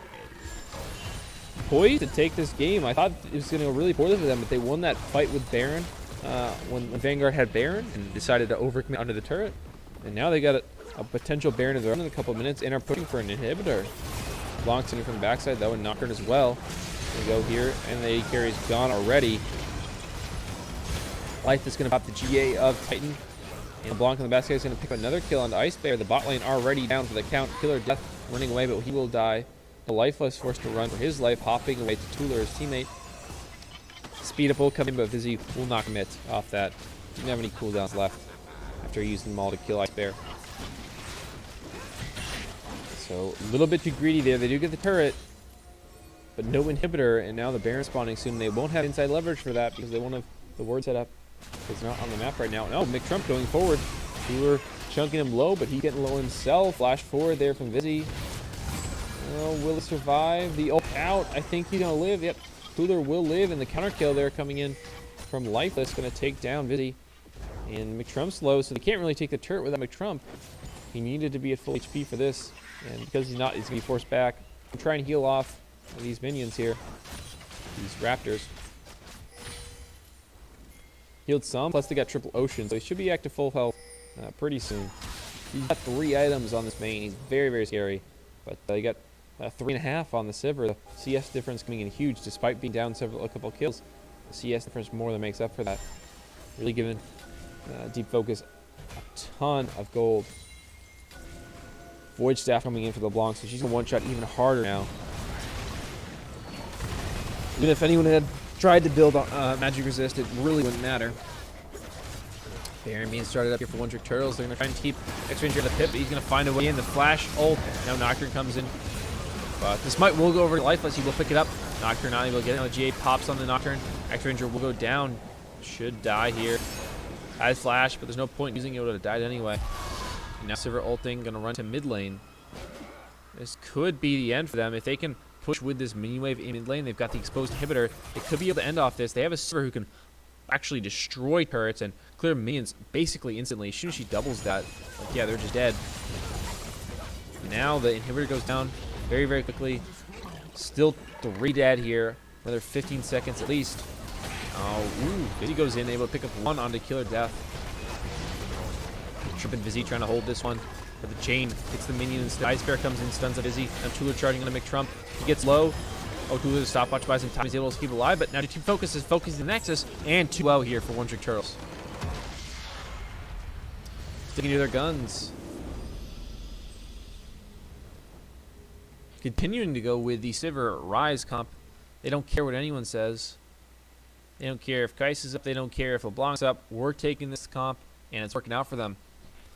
So 2-0 here for OTrkT.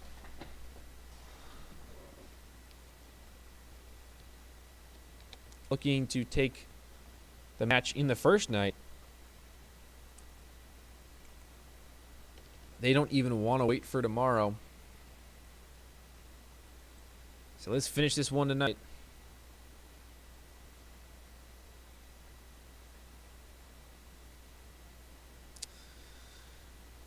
And we'll take a short break and then be right back for Game 3, the last game of the night.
If you were a Pokemon,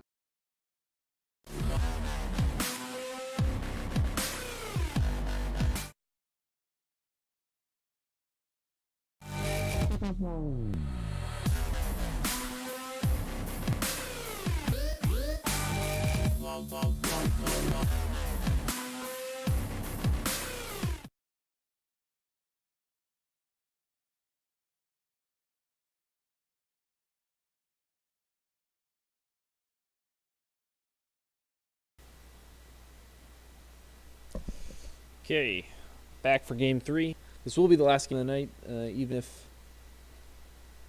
the Vanguard do pick up their first win. We will be done playing tonight. We'll play any remaining games we need to tomorrow at 9. The series could end tonight, though. It's possible the Winter Turtles will come up with a sweep. They start off 2-0 here, so chance to end it tonight. Make a statement going into the next round. But you can't count the Vanguard out yet. Still a solid team and a really good, solid regular season. We're going to follow it up here in the playoffs. And a change strategy. Manson still going to ban the Pike, but taking away the Mordecais and the Sivir in the first round. Different this time. The Sivir and Rai seem to be kind of integral to the plans of OTrkT Turtles. They seem really comfortable in the champions and deep focus. Just kind of stalls the game out for them on Sivir until they get to the point where they're feel confident to fight, feel like they are favored in the fight. And obviously, just defocus is really solid lating phases on the Sivir as well. It's gotten a lot of pressure there. So, like the adaptation, to take Sivir out this time. Mordecai's are a little strange to see in the first round. I understand banning it second round, but I think there's a lot more priority things to get rid of. Either way, we're going to get the Zaya first pick this time. Vanguard going to go for Zaya first. And because they opt to ban the Nocturne instead of the Lysandra, OTrkT Turtles going to pick up Lysandra themselves, so they can actually pick it up inside the Vanguard and pick up Graves for Lifeless. So going to go for more damage focus. The Jax is up, but he's going to prefer the Graves. Now the Xin Zhao is going to be the response. I think that's a good matchup. It can be good if you can get on top of the Graves, but that can sometimes be hard if the Graves is able to kite it well enough or in the early game. Still, the Xin Zhao has a lot of ganking power. Perhaps the things they needed. The Nocturne was able to get a few things going in the early game, but Xin Zhao should be able to even get more snowball elites for them and allow them to just win, outright in the early game very clearly. Going to be Ari, though. Vizzy's going to pick up the Ari. So, LeBlanc, I think LeBlanc really wasn't the issue for the side of Vanguard, and the LeBlanc's still up. They first picked it 2 games in a row, then didn't first pick the Zaya instead because Zaya hasn't been banned in the first round because the Vanguard decided not to ban it, and then they pick Ari instead of just going with I think LeBlanc is good. I mean, Lissandra's a pick into it, but Ari is just another AP. Like in my opinion, Ari is just a worse version of LeBlanc. Like she's just another AP assassin. I don't really understand why you pick the Ari instead, but does he see something in it? I don't. I don't play the champions. I don't play the Ari. Don't play the LeBlanc, so he's got a better idea than I do. Malphite going to demand for OTrkT Turtles, so they've adapted a little bit in Game 3 in their bans, and now completely changing their picks because of the Sivir ban.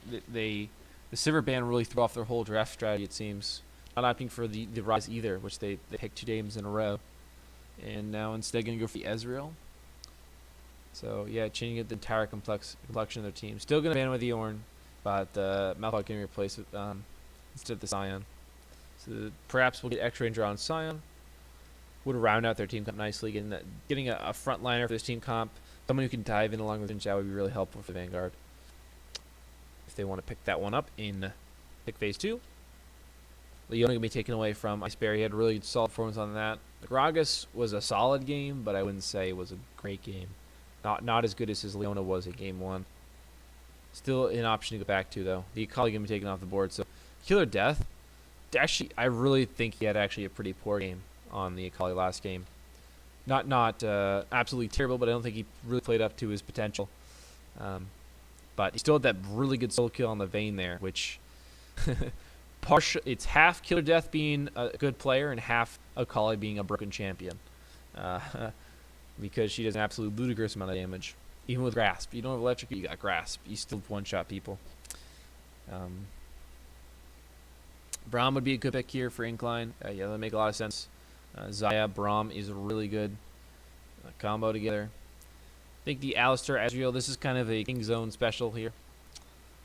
The bot lane's really not about fighting. You just kind of sit back and wait. And you skirmish really well. Alistar, as was a pretty good skirmish duo in the the early and mid game, and then you spike really well on 2 items. Like this team comp 1 to 2 items. This team comp that OTrkT is drafting is a 2 item spike team comp. You get Graves on Warrior and Cleaver, or like Warrior and Stormrazor. I'm not sure what he'll be able to go for, but he'll go for either one of those, I'd assume. And Kled, another champion who's good on 2 items. You get Kled on Tiamat Cleaver, or Cleaver and the Titanic Hydra. This team is really prepped to fight. Like, they run in with Kled, they engage with Kled, Lissandra, Alistar, they go in, they do damage, they win the team fight. This team comp is set up to hit 2 items and then kill you. That is their goal here for OTrkT. And I think they drafted a really simple team comp. They drafted a team comp very easy to execute, very simple, and if they execute right, they'll win the game. It's very easy to win with this team comp if you follow the instruction manual, which essentially just says, does Ezreal have Triforce and Manamune or Triforce and Iceborne Gauntlet? Yes. All right. Does Lissandra have Protobelt and Zonius? Yes. Does Kled have Cleaver? All right, fight. Like, that's, and do they have their ultimates? Then yes, then fight. That's really all this is. On the side of the Vanguard, you got a much more well-rounded team comp in terms of you can actually play late game much more effectively. Obviously, OTrkT has a late game, but it's really not as effective as the Vanguard's is. Xayah skills much better than Ezreal. Ahri skills better than Lissandra. Jin Zhao doesn't scale as well as Graves, but he provides more utility in team fights, which Graves doesn't. Graves provides more damage, whereas Jin Zhao provides damage early and utility late. And Urgot just a mixture of both all the time. And you got Braum, who's a great team fighting support. So their team comp is much more well-rounded out. But with that, you do have the weakness in the mid game, which is the entire point of the OTrkT comp. So we'll see if they can exploit that little weakness, that window of opportunity, and come out with clean sweep. Be certainly a statement victory for OTrkT going forward for the rest of the playoffs. Now, the one way I think that Vanguard can survive that sort of mid-game power spike is if they get an advantage early with Jin Zhao. I think the Jin Zhao has 3 lanes he can gank. Bot, mid, and top are all really gankable lanes, and Jin Zhao loves having gankable lanes. And top, I think all his lanes are pushing lanes too. I think all of them are priority. So the Vanguard have really set their team up to have a really good early game. Not so much in the fact that they're going to dominate their lane straight up, but they can certainly outpush their opponents, and they have great gank set up. So if the Jin Zhao can get around, I think the ball's really in the court of Titan here to make something happen in the early game, get his team an advantage, stall out the 2 item spikes. Because if you can stall out Ezreal's 2 item spike, if you can stall out the item spikes of the rest of the team of OTrkT, then they miss their timing. It's all about hitting a timing with OTrkT. It's all about hitting that timing and then fighting, taking the Baron and ending the game. That's their plan. But if you force them to miss the timing because they're behind, then all of a sudden they get to 2 items, but all of a sudden they're actually not ahead. They can't really fight at the 2 items because they're behind. So all of a sudden you have to wait for more items, and then at that point you've been outscaled anyway. So if you can use that Jin Zhao to exploit that weakness, you can definitely make something happen here and get you a win and extend the series to tomorrow night. And maybe even pull off the reverse sweep for the Vanguard. And last seconds of Spectre delay ticking away here, so we'll be hopping in a game soon. Assume we don't get another bug splat error. We did, yes. The last time we had a series, we had a bug splat error like game 1 or game 2. Hopefully we won't get that again. It seems like most of the Spectre issues have been resolved after the update or the patch or whatever happened. There was never really a release on what they actually changed. They just said they fixed the issue. Spectre was just come down and then it was back up again.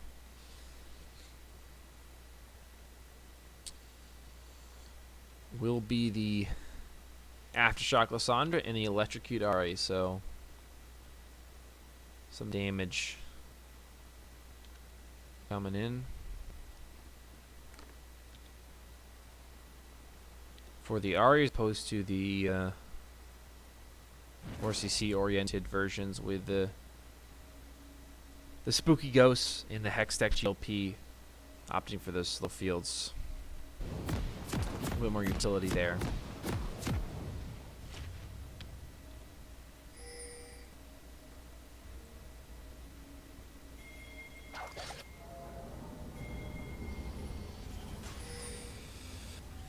Well, here we go. Game 3, potential for OTrkT to take the series a clean 3-0, but can't count out the Vanguard yet.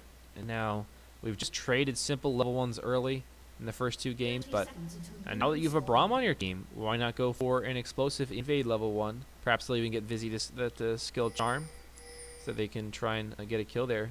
If you get tagged with Braum's Q, I mean, you can definitely get killed really easily. The Q's gonna hit, and the dash forward will force the flash, so not even really skilling any abilities you don't really want level 1, so they get the flash for free. Definitely worth that invade. Definitely worth there, and no wards even gonna be getting be placed down in the enemy jungler, so they didn't really lose anything at all, and they get a flash for it. Now the Alistair does still have Hex Flash, so he can't really use the flash defensively anymore, but you can still use it offensively.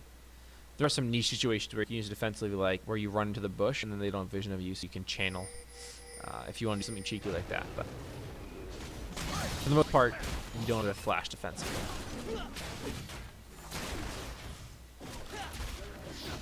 Fleet footwork Graves as well. Seen some impressive attacks on different things, but it's going to be fleet footwork for this time for him.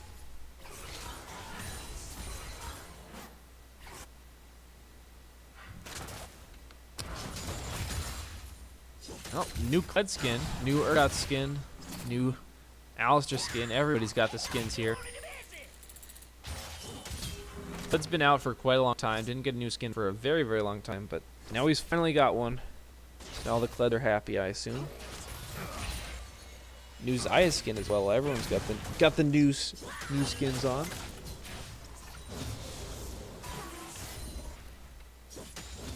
That might even be the new Ari skin as well. Might even be the KDA one. I'm not sure.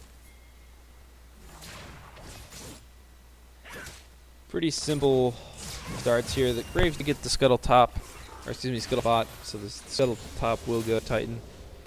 So just a pretty standard trade to farm for both sides in the jungle and trading farm in the lanes as well. Slight advantages, but nothing like real so far.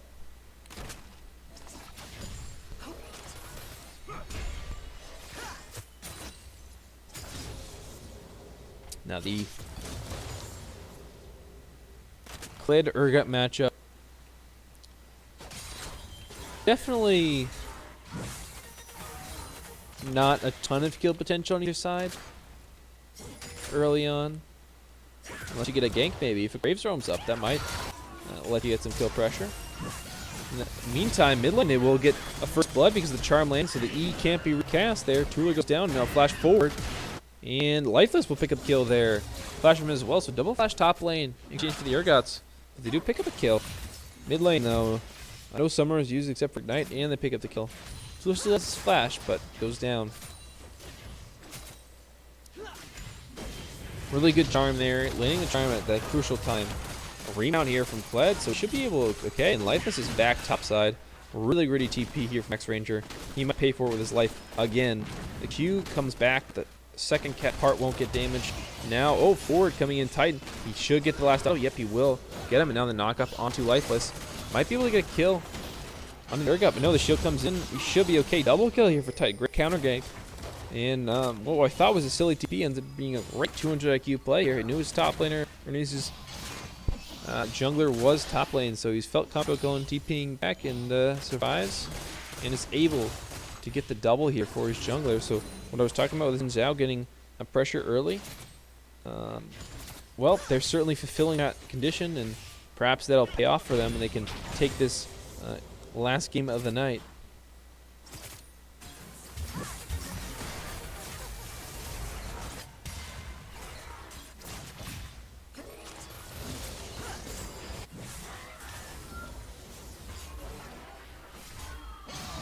Oh, Titan Gonna get in gank mid lane. Tuller finally gets the EF on this time, but now forced to flash to dodge out on the RE damage.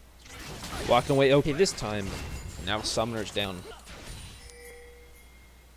Lifeless, Stratified, Titan in the river, but it's a red buff to no red buff, so Titan should probably win that 1v1 right now. Still isn't back though on the side of Titan, so maybe not. Got the red smite and longsword for the side of Lifeless. Ooh, combo in here. Bottom side. Both knocked up, and now the stun on Desire. Pull back the feather, but Titan's down here, and Ice Bear gonna go down. Titan has been all over this map. It's exactly what you do on what you want to do on Zinzow's early. Just get around the map, gank, gank, gank, gank, gank, and you'll get the advantage for your team. Fulfill sort of the condition, the win condition of that pick.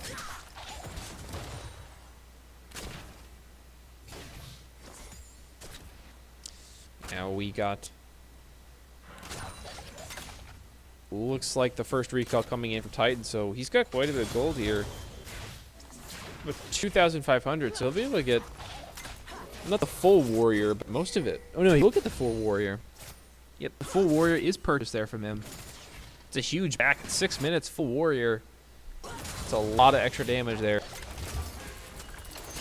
The E forward there from X Ranger will not find the clip. Just smacking each other around so far. Nothing much really being found for either side. We'll get the lost chapter here for the Ari. The Sandra's still struggling on the Dark Seal and Amp Tome. I'd assume it's the Proto Belt. That's the standard. That's what makes the most sense on her. But I've seen a few Lose Echoes, but I wouldn't recommend that one. Perhaps if you're not getting handed the blues. But most teams have been handing their mid laner blue. Most of the playoff teams give their mid laner blue. Especially if they're on champions that need the mana. Speaking of blues, looks like we're going to get a fight for 1 year, but now the first support to roam over is Incline, and this should win the fight. A Charm lands here. It's Lifeless going low, dashes away. We'll go down to Vizzy. Knight ticks down, and now Tuller going to be able to pick up a kill with Ice Bear. Now Vizzy forced to dash away. No flash on him. No cooldowns left, though. So Winter Turtle's not particularly. Oh no, combos comes back up, and now Vizzy gets comboed down. No dashes left. Super Low gets taken down. Big Q there from Keep Focus. Will E away. And so will the Lysandra, both using their E's to dash away. So, all in all, a decent play for both sides in different ways. Kills picked up for the Vanguard, but there were shutdowns given over, so that's kind of important. Because it gives you a little bit more gold. But, you know, if you're a glass half full kind of guy, you'll take that fight. Yep, we'll be the protocol here for Lysandra. Oh, here comes a Kled ult. Lifeless coming in top side. Got level 6. Kled's gonna get dismounted. The Ignite coming through, but the ult's gonna miss. The flash ward there, and the Ignite coming in from X Ranger, but the ult straight forward, and the Killer Death just steps to the side and avoids that one. Looks like Blue's gonna be handed over to the Ari here, and Crab will be taken as well. They're pinging on the way topside. They may be looking to invade this Graves and try and kill him in his own jungle while he's caught unaware. Yep, they're collapsing down onto him. Titan gonna dash onto him. Lifeless trying to get away, but the flash follow, and well, the collateral damage enough to get away. Perhaps he gives the collateral damage back and then flash to the blast cone and try to get away. But now the Charm lands. Tuller chunked to half health. The red coming in well, burning him. And well, things aren't looking too great for OTrkT right now. Bot lane's okay, but the rest of the map isn't in great spot. Mid and jungle for Vanguard are very, very far ahead right now. The CS isn't amazing, but the kills are, and that's a ton of golden XP picked up that you know shouldn't have. Still, the 2-item spike Dream is alive for OTrkT. They can hit that. They're not so far behind right now that they can't make it work. Because, well, they have gotten a ton of advantages in mid and jungle. Well, they're going to have to hold that point. There's going to be a fight here. Icebeard's going to knock them back. Smite will come in, so Mountain Drake does go over. Now fights the Entomb going to come in. Tooler buying some time, and Icebeard tanking everyone up on the front line. Flash, though. Icebeard flashes into the wall. And so Ice Bear will go down, and so will Incline. Both supports sacrificing their lives for the team. And Lysandre forced to run. Tooler trying to back in the bush, but he's still getting chased. Oh, they blast going away. Tooler, he's going to survive. Most likely. Oh, maybe Vizzy will come back around. Will we find him in time? He won't. Tooler gets away by the skin of his teeth. Yeah, as I was saying, they're not so far behind that they can't have this 2-item spike work. Like, looking at their team, yeah, there's a ton of kills on Vizzy and Titan right now. But looking at the OTrkT side, like, yeah, the Graves is 3 deaths, but he still got 2 kills, 2 assists, and Alistar is 3 deaths, but that doesn't really matter. He's a support, right? You know, and the rest of the team is 1 death or no deaths. Like, they're really not in that bad a situation. They all have kills or kill participations. Like, they all have decent CS and gold, so the situation is actually not that bad for OTrkT right now. It's not good, but it's not that bad. They're not that far behind, and if they can hit the ice spikes, they're still fine. Oh, good route there in the EUA from Tooler.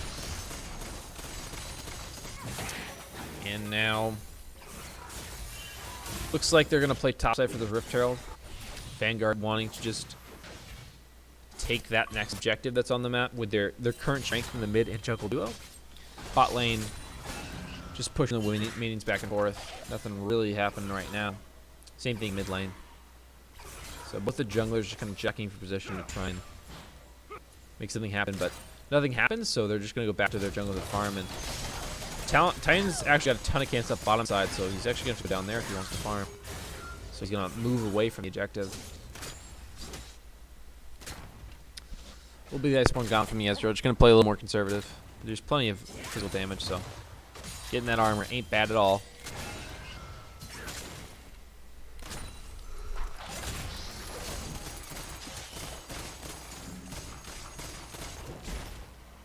Another innate for this blue buff. They know the time they're going to come in and try to take it again. But not enough here to actually contest it, so another blue buff stolen. Now Titan's dashing in onto Tooler. He's knighted, going to ult himself here, and now Titan will most likely go down. So they get one. Will they try and go for another? Maybe biting off more than going to chew. They will pull back. So good pick there. They lose blue, but get a nice pick onto the Xin. Not bad at all. In this situation, I think you're fine with that trade.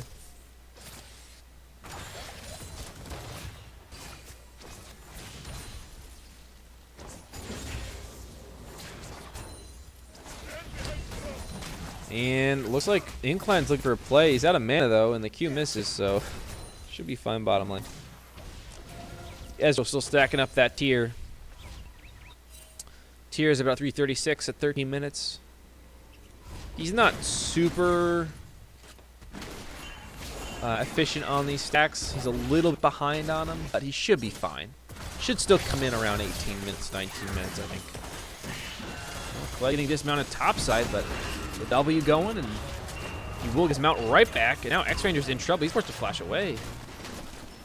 He used his own ultimate, but he was nowhere near the threshold to execute, and then he remounted, and he came even further away from it. So a good trade there from Killer Death topside, and he's got quite a bit of gold from the bank too. 1,600. Meanwhile, bottom side, Deep Focus. Titan flashes the combo, and should mean a kill on Deep Focus and Ice Bear. Really good flash from there from Titan. Flashed the combo and allowed him to tag the Ezreal again with the red buff, and down they go. Double kill, and that should mean turret bot side. You'd expect a Lifeless to head over to Rift Herald and try and trade the objective for the turret. Especially because he has priority top lane and priority mid lane just from the mid laner backing. But first turret, he picked up top side.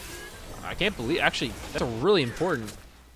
Killer Death getting that turret was humongous. Actually denied first turret bottom lane. So this trade's even better. And now they're able to trade 2 for 1 in turrets despite getting 2 kills bottom lane.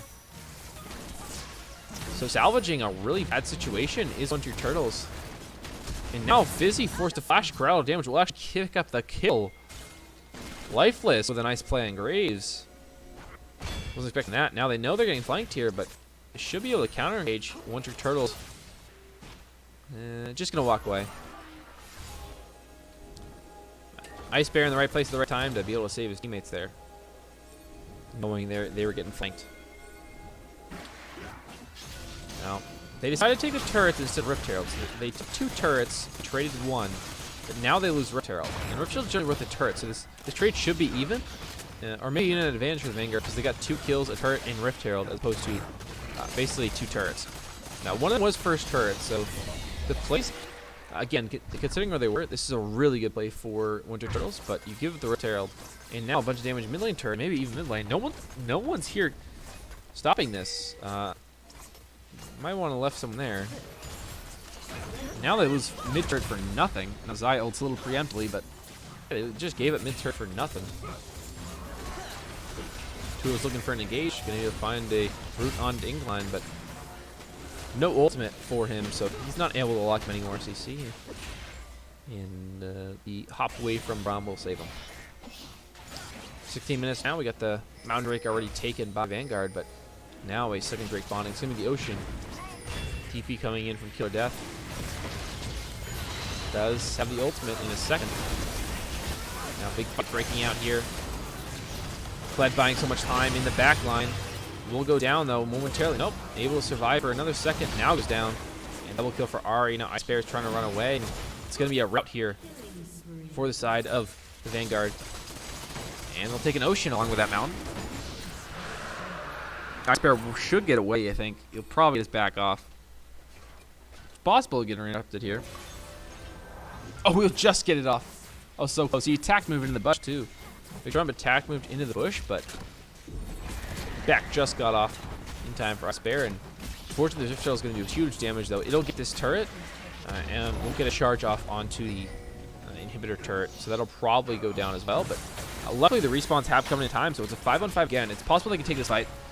Ezreal does not have the Mana Immune stacked, but he's got the Mana Immune and the Iceborne Talent, so he's got 2 items. Now, Tights coming in here. Big combo in the backline by Iceborne. It's 3.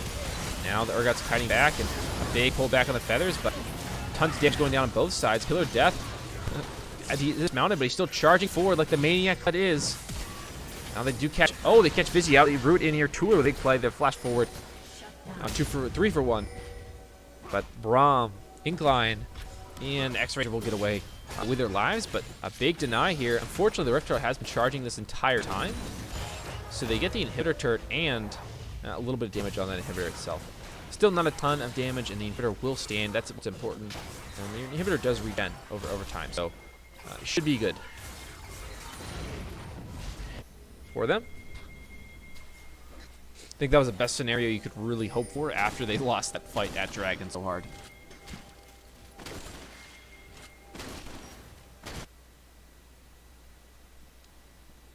Will be the Storm Razor second for Graves, not the Cleaver. A little bit more damage, but you do lack some survivability. And the CDR is also important as well because Graves does like those cooldowns. Wants the Q, wants the E.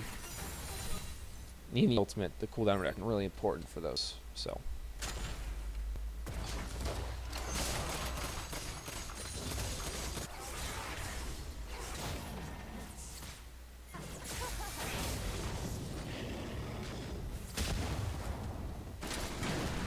Just clearing jungles on both sides.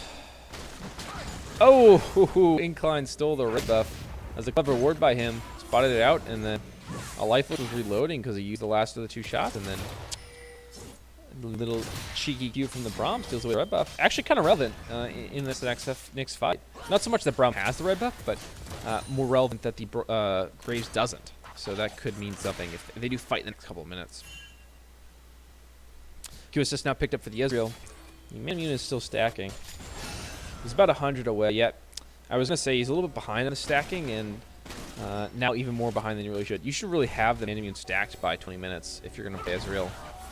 That's really the goal, and usually by 18 or 19. is like the ideal setup, and 20 is what's accepted, you know. But just a little behind on that Ezreal stacking. Like right now, he should be stacking it. Right now, you should be throwing Qs out stacking.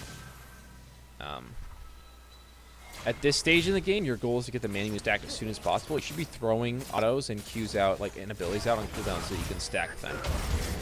Alright, Braum gonna get caught out by Tula here. Gonna get the combo in here from Ice Bear as well. Try and take him down. The stun comes in along with the Sundra ult. Now, force a kite back. Down goes the ADC Titan. Charging for doing tons of damage. Now, Ice Bear will knock it into turret, but I don't think it's going to be enough to pick up a kill. Double kill for Ahri, and now it's going to be a turret topside. Braves, but not there. Not able to help. So outnumbered was One Trick Turtles. Well, this pings onto the Baron. It's 20 minutes and 30 seconds in. They have a mountain and an ocean. The two best dragons for taking the Baron, but unfortunately, I'm not sure they can do this fast enough. Now, Viz is being caught out on the opposite side. Forced to flash away, but Lifeless is giving chase. Now Brahms comes in to help. Incline. Gonna tag him with a passive, but collateral damage. Lifeless picks up one. Now gonna stun himself, goes down. They will pick two for one. Baron's going down. This is a really big pick, and that should be Baron for them. Oh, well, here comes Cooler. He's gonna get the Aftershock proc, but he's getting low. Ignite comes down. He will go down. Another kill for them and the Baron. Not able to deny his One Trick Turtles, and they lose a lot for it. Charging forward, Ice Bear won't see the combo on him. Does get the combo down on Titan, but CC isn't enough. Way he will get.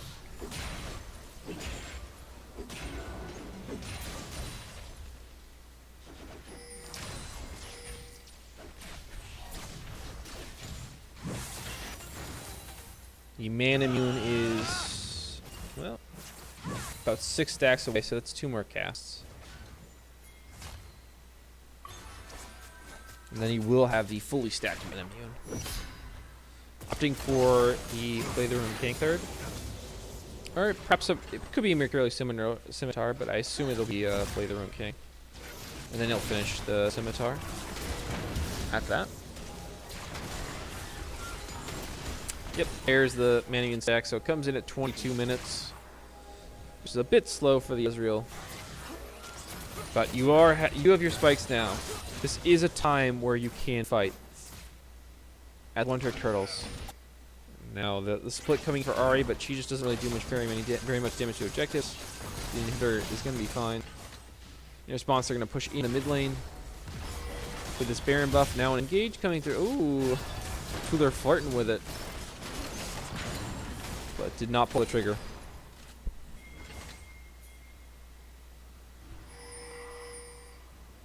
Dragon is spawning here. I believe it's a Mountain Drake. Yep, will be a Mountain Drake.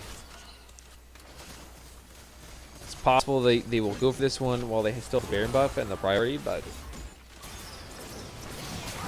we'll go for it now. Oh, an engage coming through here. Incline wants something, but the Alex is very tanky, pops the ultimate, and now the Fear Beyond Death comes through. Down goes the Alex, force flash away, he's dead. Cooler getting caught in the middle. He will go down. Nope. The Sandros to buy a little bit more time. Now collateral damage coming through. Picks up 1 kill. Now coming back. Oh, picks up another. Now they trade 3 for 2 here. Actually turning around in that engage is One Trick Turtles. Now they're chasing with Graves and Ezreal. Focus. And Lifeless charging in. Incline so low. He's so low. Focus. The Q hits. Down he goes. So 4 for 2. And now the Colette ult's going the wrong way. Titan's fine. 8. It's all about the effort. It's an A for effort for kill or death.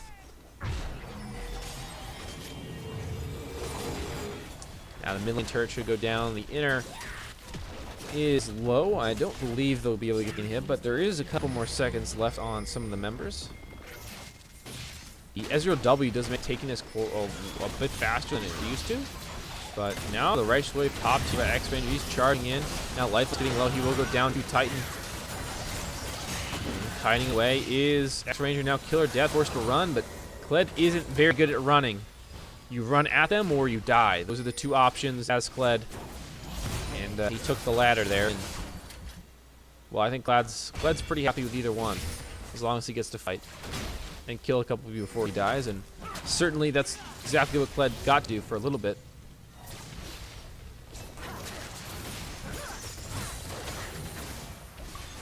Well, now training of the inner turrets. Just going training these mid lane inner turrets now. Me and him still open. Oh, an engage from Tooler. Titan's so low, he will finally pick it up. Tooler will get it. Now combo in from Ice Bear. We'll knock up X Ranger. Tooler will get away. The Charm lands from Busy. Ice Bear used the ultimate to cleanse that one. Now he's going to get focused down, and down he will go down. But Lifeless is coming in here. The collateral damage does tons of damage. Busy, Charms of Lifeless, but dashing forward will be able to pick up the kill. Red buff being taken this entire time will be finally taken with triple kill Lifeless. Now chasing is Tooler. Last the Vision Plant used, and they will find McTrump, but now they'll chase with the Kled ultimate. Lifeless picks up the crab on the way. And now McTrump doesn't have very many places to go. Gonna pop the ultimate, and now pullback feathers. Oh, big play McTrump. Flash gonna be able to get the pullback feathers, and now he will get the kill, but Killer Death still coming in. Oh, he doesn't know where he is. He doesn't know he's in try.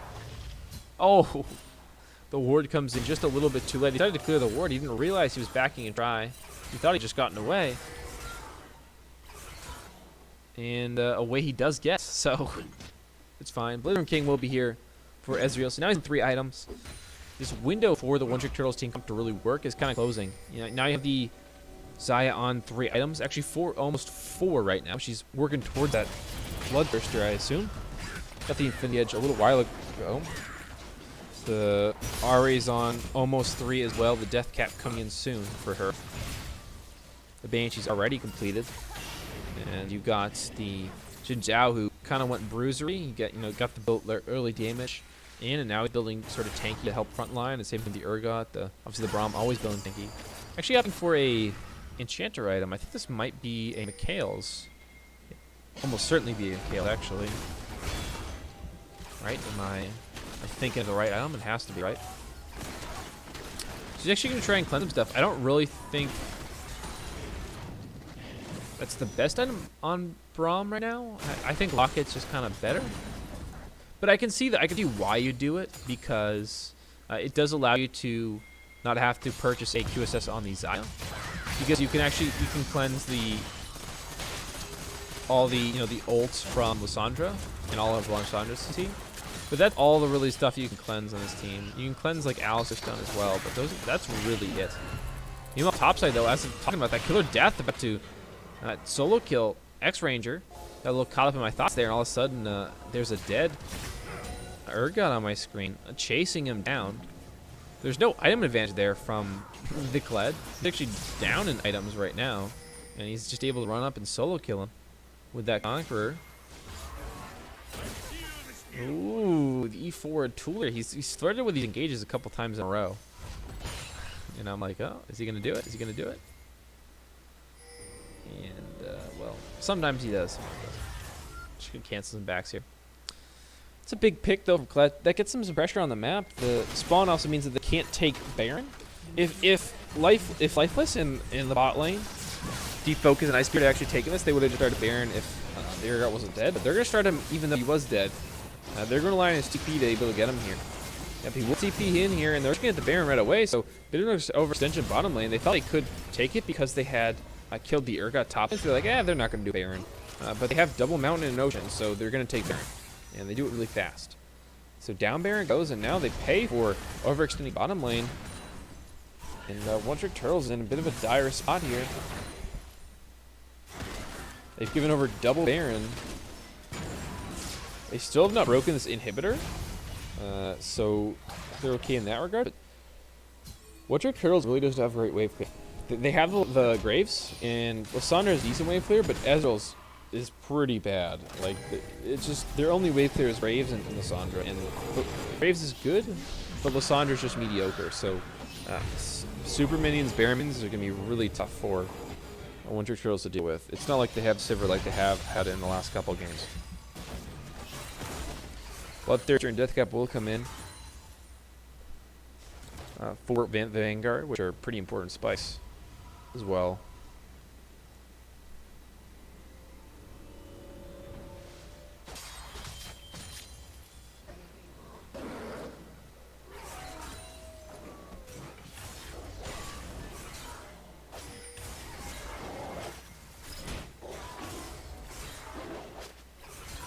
Cooler just gonna clear out a couple jungle camps.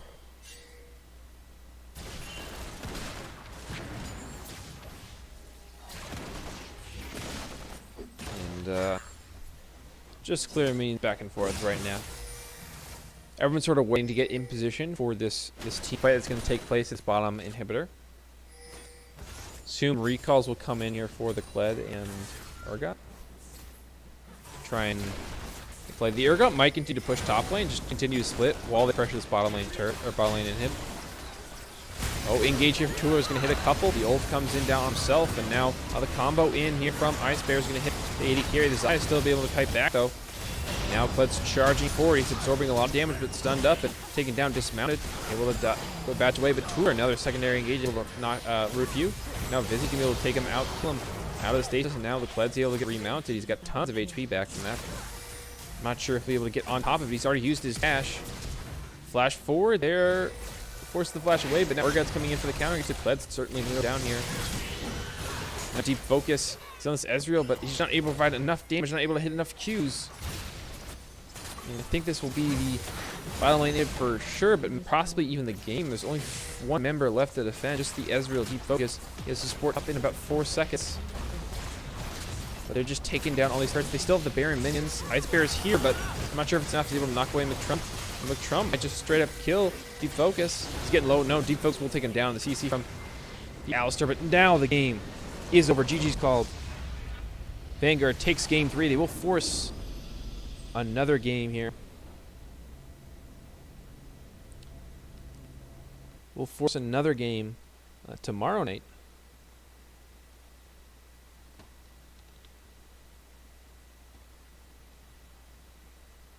So after a rough start for the Vanguard, they actually pull this one together.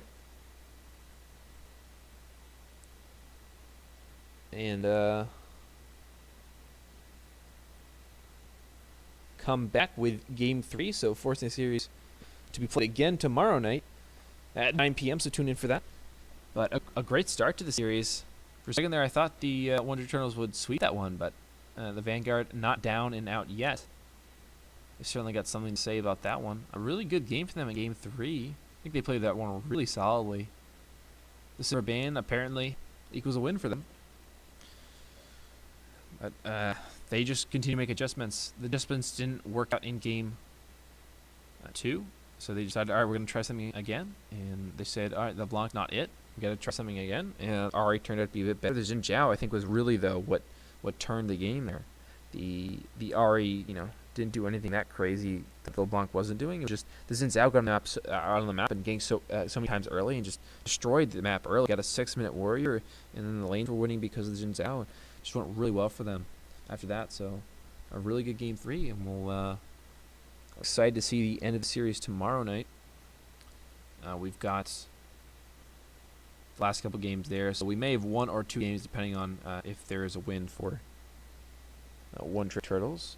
In that next game. Tune in tomorrow night, 9 p.m. We'll see you there, but have a good night. Pleasure being here with you. We'll see you then.